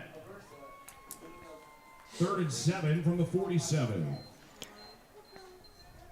So Shaler will get stopped again by Barnett, and will face another 3rd down and 7 from the 47-yard line.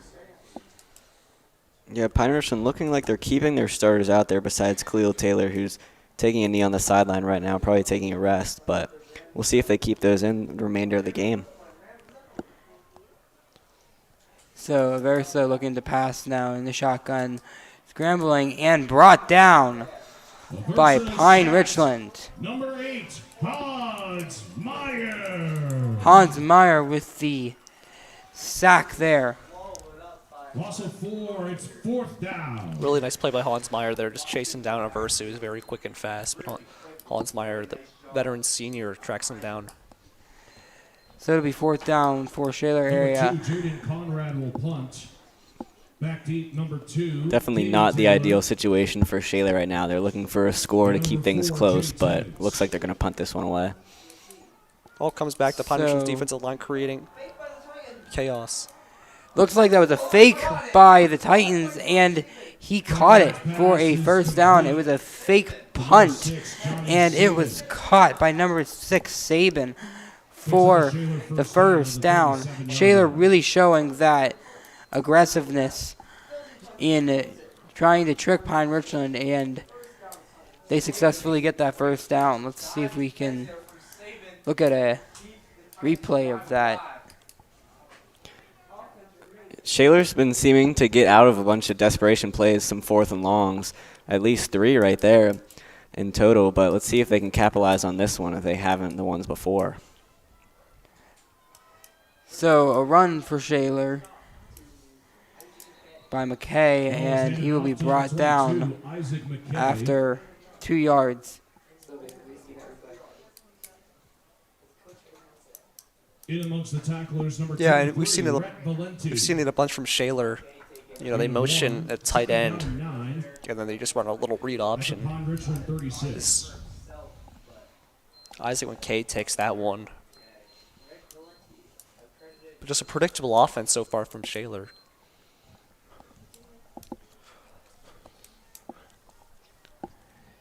3:18 left in the third quarter as Shaler versus gonna throw it, and it is gonna be swatted down by Timmons. Intended for Wachowski, and Timmons is just able to get a hand on it and deflect that pass. If you're going to come after the number 2 corner in the 2026 national class, you better not miss, as he makes a huge pass break up there. Great play. So Shaler's going to be faced with 3rd and 9 now. Really nice ball thrown by Versa. Timmons makes a really great play on the ball. Another 3rd and long for the Shaler Titans. We'll see if they can get it on this one. So Aversa in motion, trying to pass, and passes down and is brought down and hit hard by Timmons. But he will get 12 yards to Saban for 12 yards to get the first down. Shaler slowly but surely making their way down the field. Hopefully they can capitalize on this one, because if not, it'll definitely be an increased distance, and it looks like Pine-Richland will come away with this one unless Shaler can get a nice quick score here and get the ball back. Something that might be overlooked, but shouldn't, is before that play, Jalen Neal's adjusting the defensive line, showing. So Shaler looks to pass, but it's over his head, intended for London. Hill in coverage.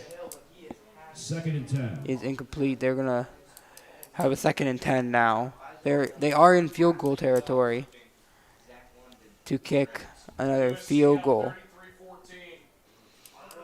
Going back to what I was saying, Jalen Neal's communicating before the snap, adjusting the defensive line, just showing how valuable he is to this team.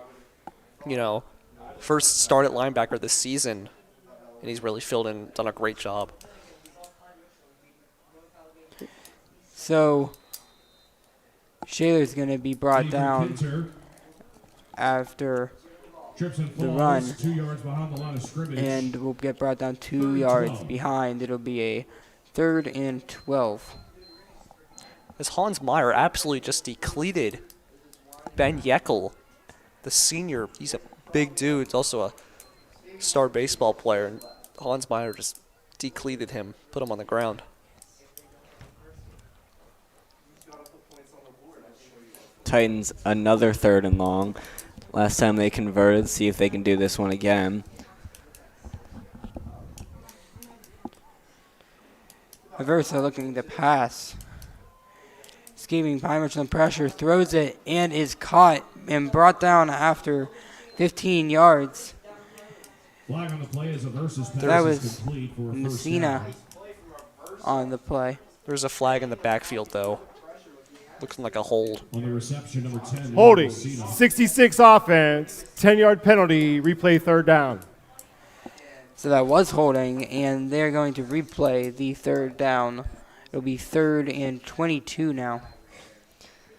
Just another case of Shaler shooting himself in the foot, and it just doesn't seem like with all the penalties they're going to be able to convert here. But as I've said before, another 3rd and long situation. It looks like they're going to let the quarter wind down as we head to the 4th quarter.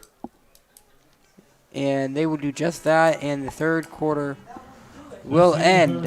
And your score after the 3rd quarter is Pine-Richland 42, Shaler 3. Let's take a look at some scores around the WPIAL. Let's give a hand first and foremost for the We Shaler have cheerleaders down on that the far sideline. Moon Tigers leading 20-13 in the 4th quarter. We have Bethel Park and Peters Township. Peters Township is leading 21-14, and Upper St. Clair looking for a huge upset, taking and winning. Have the lead right now, 33-14 versus the 3C Woodland Hills. Let's take a look at some replays now.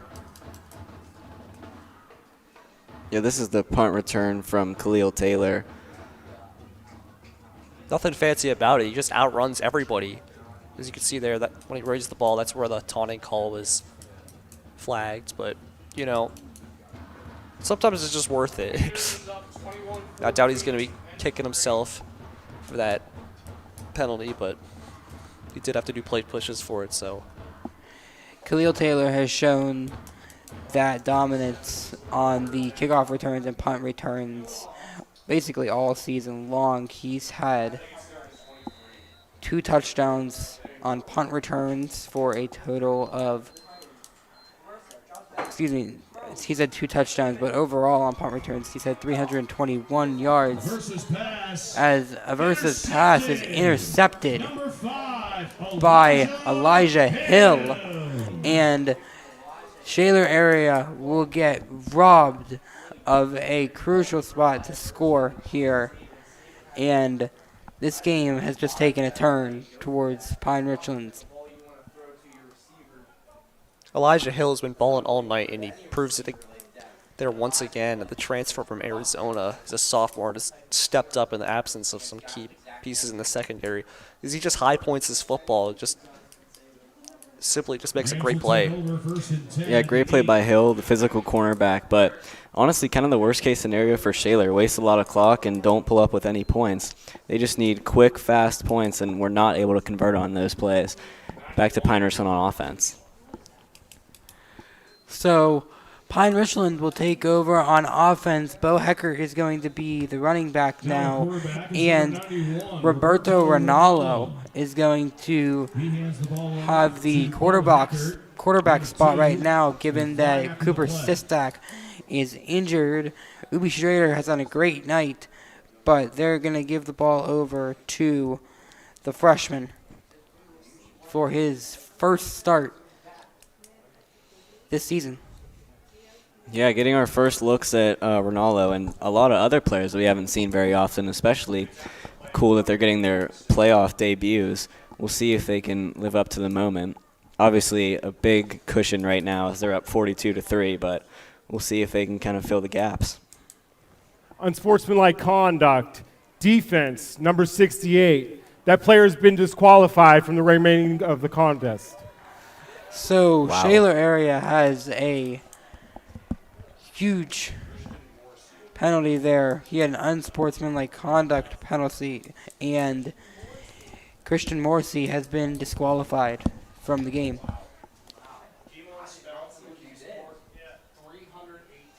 Obviously, big emotions for the senior, number 68, Christian Morrissey, but I guess the emotions got the best of him on that one. He's been kicked out of the remainder of the game, and if Shaler doesn't pull up with a miracle, out for the remainder of his high school career. That's got to suck on your last high school game ever getting ejected. That stings. Just got to keep the emotions in check. Oh. Taylor said not to say so.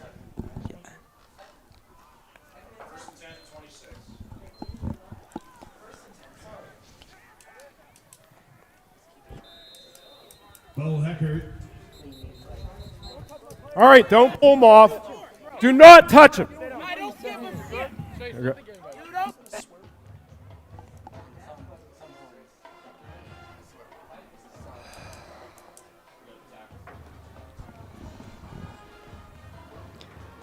Emotions seem to be high as Hecker hobbles off the field. We did just see his brother Sam Hecker in attendance, who was a star linebacker last year, number 12 for the Rams. He plays baseball at Frostburg State this school year.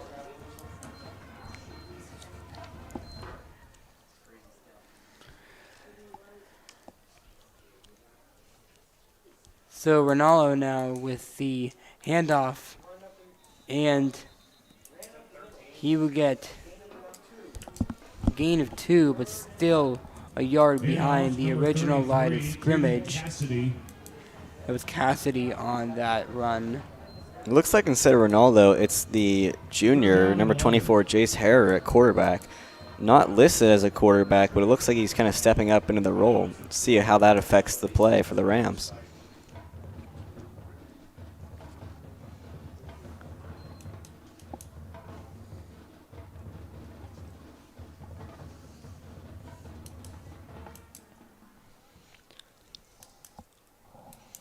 as Pine-Richland has definitely started to incorporate more of the lesser playing players as the starters seem to be resting on the bench right now. So Harrer now will get, and he throws intended for two wide receivers down the field, but almost picked off by Shaler area. Yeah, Sawyer Marsilio in the game now. Has one touchdown on the year on his only reception. The pass was intended for him. This looks like Pine-Richland will punt. So Pine-Richland's going to have their second punt of the night. This punt is going to be from Sam Levin, number 83. The junior, 5'11", 155 pounds. As he will punt it away and almost deflected by Shaler area as they're going to let it bounce and get it picked up at the Pine-Richland 47-yard line. Yeah, really lucky that punt didn't get blocked. I know the Titans were very close to there. Obviously, Pine-Richland not very used to punting. They've done it twice today. Khalil Taylor's turned out really well on the 1-yard line. This one kind of went up further than it did out. Gives Shaler a pretty good field position, but obviously a big deficit as the Titans are still down by 39. Yeah, like you said, Jack, Pine-Richland isn't used to punting. They've punted twice tonight, but that was only in total. That was the 9th time they've punted this season. But they've made effective use of it in their first 7 punts before this game. It's their second charge timeout It's been a total of 206 yards. So let's take a look at the PR interception here. You can see Hill right here.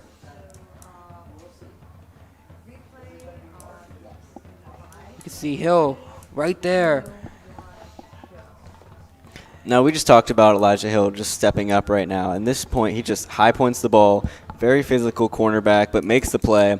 Gets inside the Rams' 10, interception. Really just not turned the tides of the game, but definitely just kind of gave Shaler way less hope than they had going into this quarter. But they do have the ball back right now, so we'll see if they can take advantage and get a quick score right here.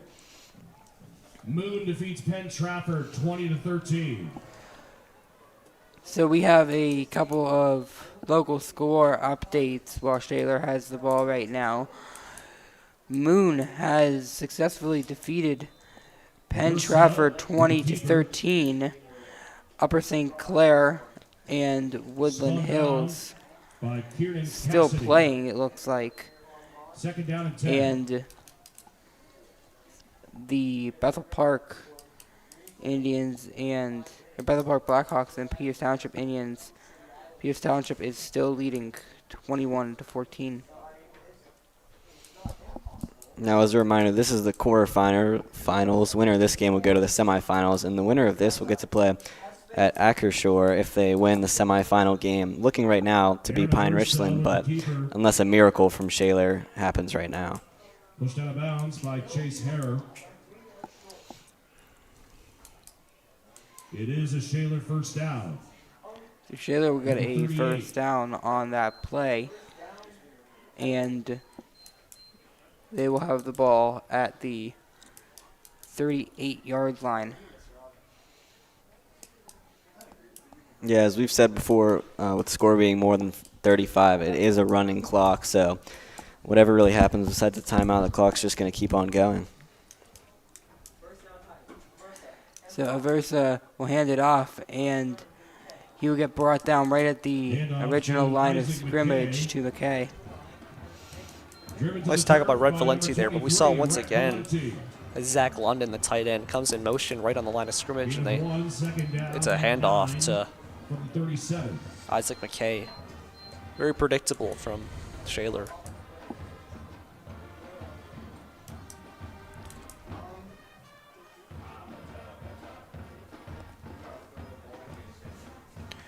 So the handoff to Shaler's Aversa Aversa He's going to run it himself and get about 2 yards on the play. on the stop, number 61. Aversa's still just trying to get as much as he can with the time he has. Obviously, he's a senior, and this could be his last game. He's really trying to make the most of it, just trying to make the most out of any play, get those extra yards. But right now, Pine-Richland, even with their backups in, is still being very dominant and doing well at containing him.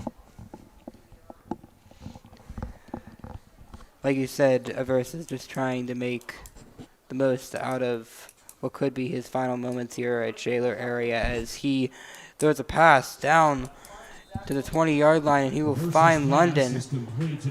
London is still down, though. Looks to be injured, still down on the field. Now, no matter what team, you still just hate to see when that happens. Just any player injury right now, especially somebody as impactful as London. Obviously, not a very close game, but still was a very impactful player for the Titans, even though he is a senior. So this could be his final moments as a Shaler Titan, and that's something you just really wouldn't want to see. By the way, Aversa, 103 yards passing, 97 yards rushing.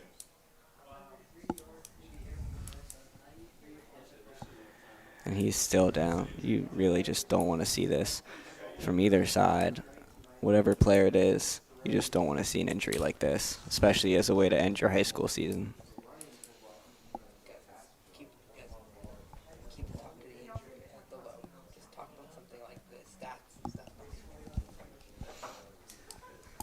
Peters scores again, it's 28-14. Peters Township has just scored again, making it 28-14, looking like Peters may clinch a victory.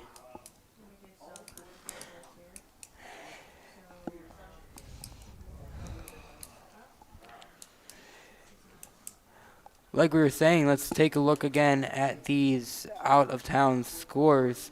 Peters just scored again. It's 28-14. Looks like North Allegheny scored as well, 35-10 over Norwin in the fourth quarter.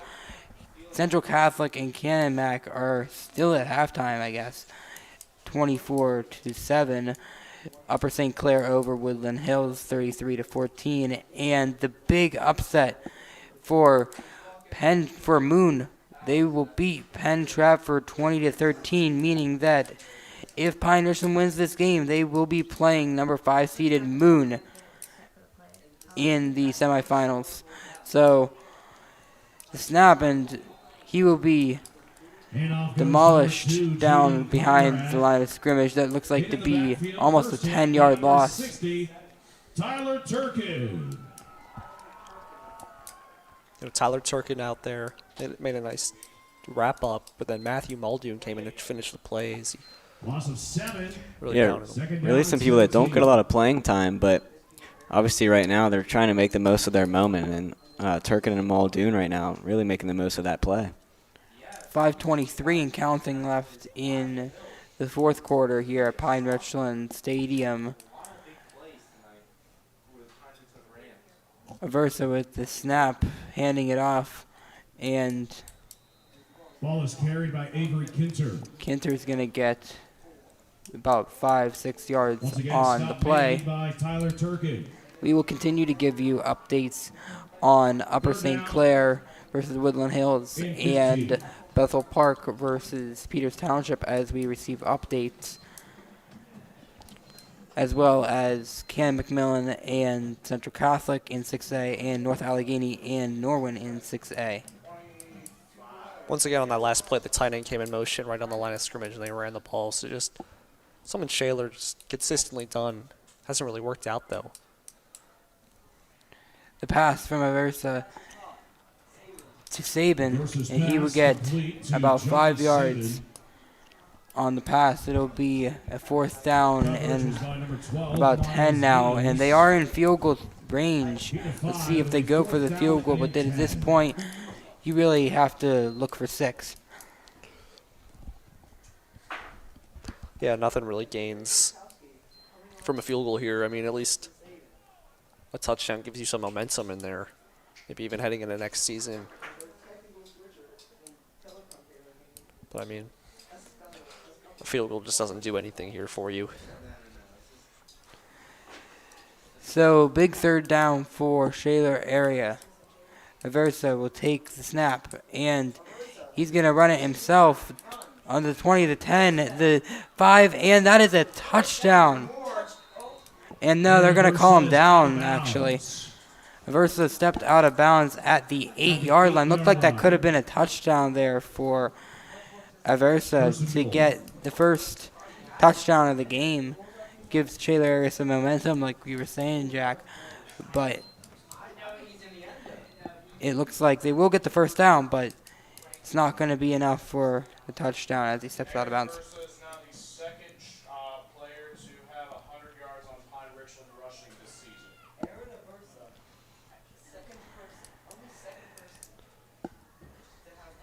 So Aversa takes the snap and flag on the play, and Aversa's brought down.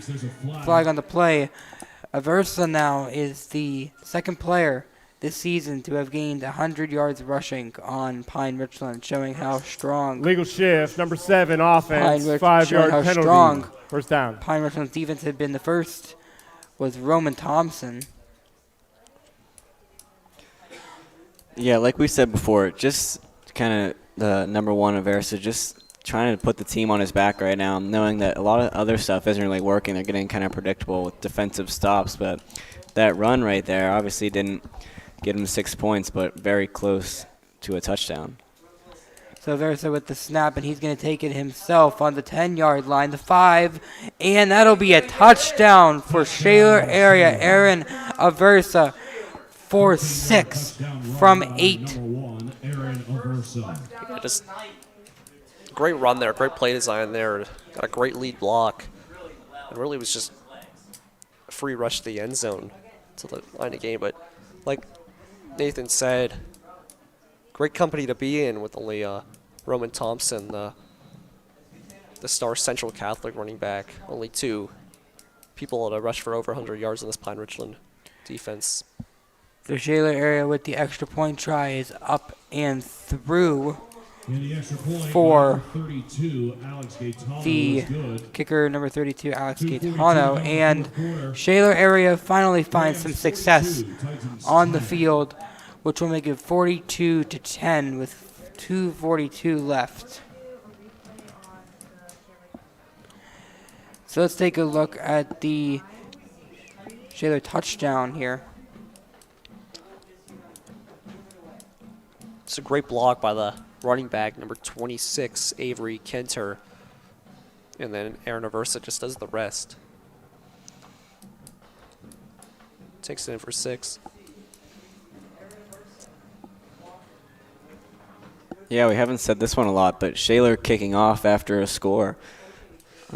We'll see how they decide to kick this one back, obviously, with no Jay Timmons or Khalil Taylor and back deep, with them taking a rest as all the starters have kind of gone to the sideline at this point. But we'll see how they handle this kickoff. It's Caden Taylor and Elijah Hill are back deep. Looks like they might not try the onside kick.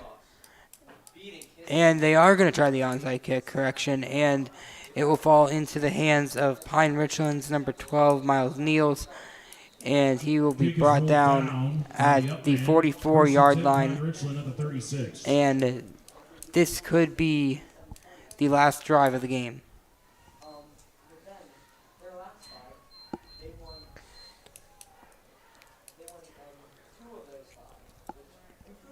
Miles Neals covered the, looked like a squib kick there. It had room to run, but the whistle was blown. He was not happy about it because he did have space. Had a nice return going.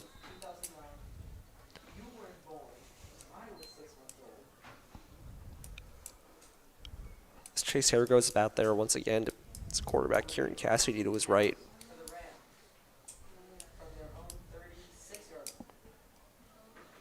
Late substitution for the Shaler defense. Not the way they wanted it ended, but they made it here. They battled through adversity. You just gotta give props to anyone. Direct snap taken by Chase Harrer.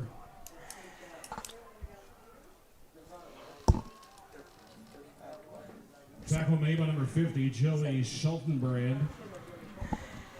We've just received word up here that North Allegheny has beaten Norwin 35-17 at Newman Stadium. And North Allegheny will move on to most likely play Central Catholic. And for all those fans out there in 6A schools watching, the 6A and 4A WPIAL championships will be held right here at Pine-Richland Stadium on November 15th. So come see those here at Pine-Richland Stadium. We will not be broadcasting that, but it will be a good game, both for 4A and 6A. As Pine-Richland takes the snap and is brought down behind the line of scrimmage. A minute left in this game. Yeah, just trying to run the clock down now. One more play under 40 seconds, and that'll do it here. Loss of 1. It's a great 3rd and 3. game. Complimentary football from Pine-Richland. It's going to end. Aaron Aversa has had a great season with Shaler, and he showed dominance tonight versus Pine-Richland, showing off the running ability versus Pine-Richland's really strong defense, achieving over 100 yards, second player to do so after Roman Thompson. And the last play of the game here, and Chase Harrer will take it, and he will be dragged down at the 40-yard line, and the clock will hit 10, 9, 8 seconds to go, and that will be it here from Pine-Richland High School. Shaler area will take the loss 10-42, and 16 seniors for Shaler area will have their final game tonight at Pine-Richland High School. But Pine-Richland will move on to play Moon, the number 5 seed in the WPIAL semifinal round. Should be an exciting game with the 1 seed versus the 5 seed. Obviously, Moon winning a big one tonight. And the winner of that game will get to go to Acrisure Stadium for the 5A championship. We'll see how that game plays out next week. Just a really well-played game for Pine-Richland, and simply just a better team. No way to get around that. Just tons of talent, and they were missing a lot of starters. That just proves how deep this roster is. Yeah, obviously a little bit of a rocky start with some penalties, but definitely picked it up later on, and obviously in the second half. Only letting up 1 touchdown to the number 1, Aaron Aversa, who obviously had an amazing game tonight for the Shaler Titans, even though the outcome is not what he wanted. So Peters Township right now is leading 35-14 over Bethel Park. They will most likely take the win and move on to play either Upper St. Clair or either Upper St. Clair or Woodland Hills. That game is still in the third quarter. Upper St. Clair is leading 33-14. But from Pine-Richland Stadium here, that will be it, and the game is over. They will move on to play the number 5 seeded Moon Tigers next week. The date and time is yet to be determined. So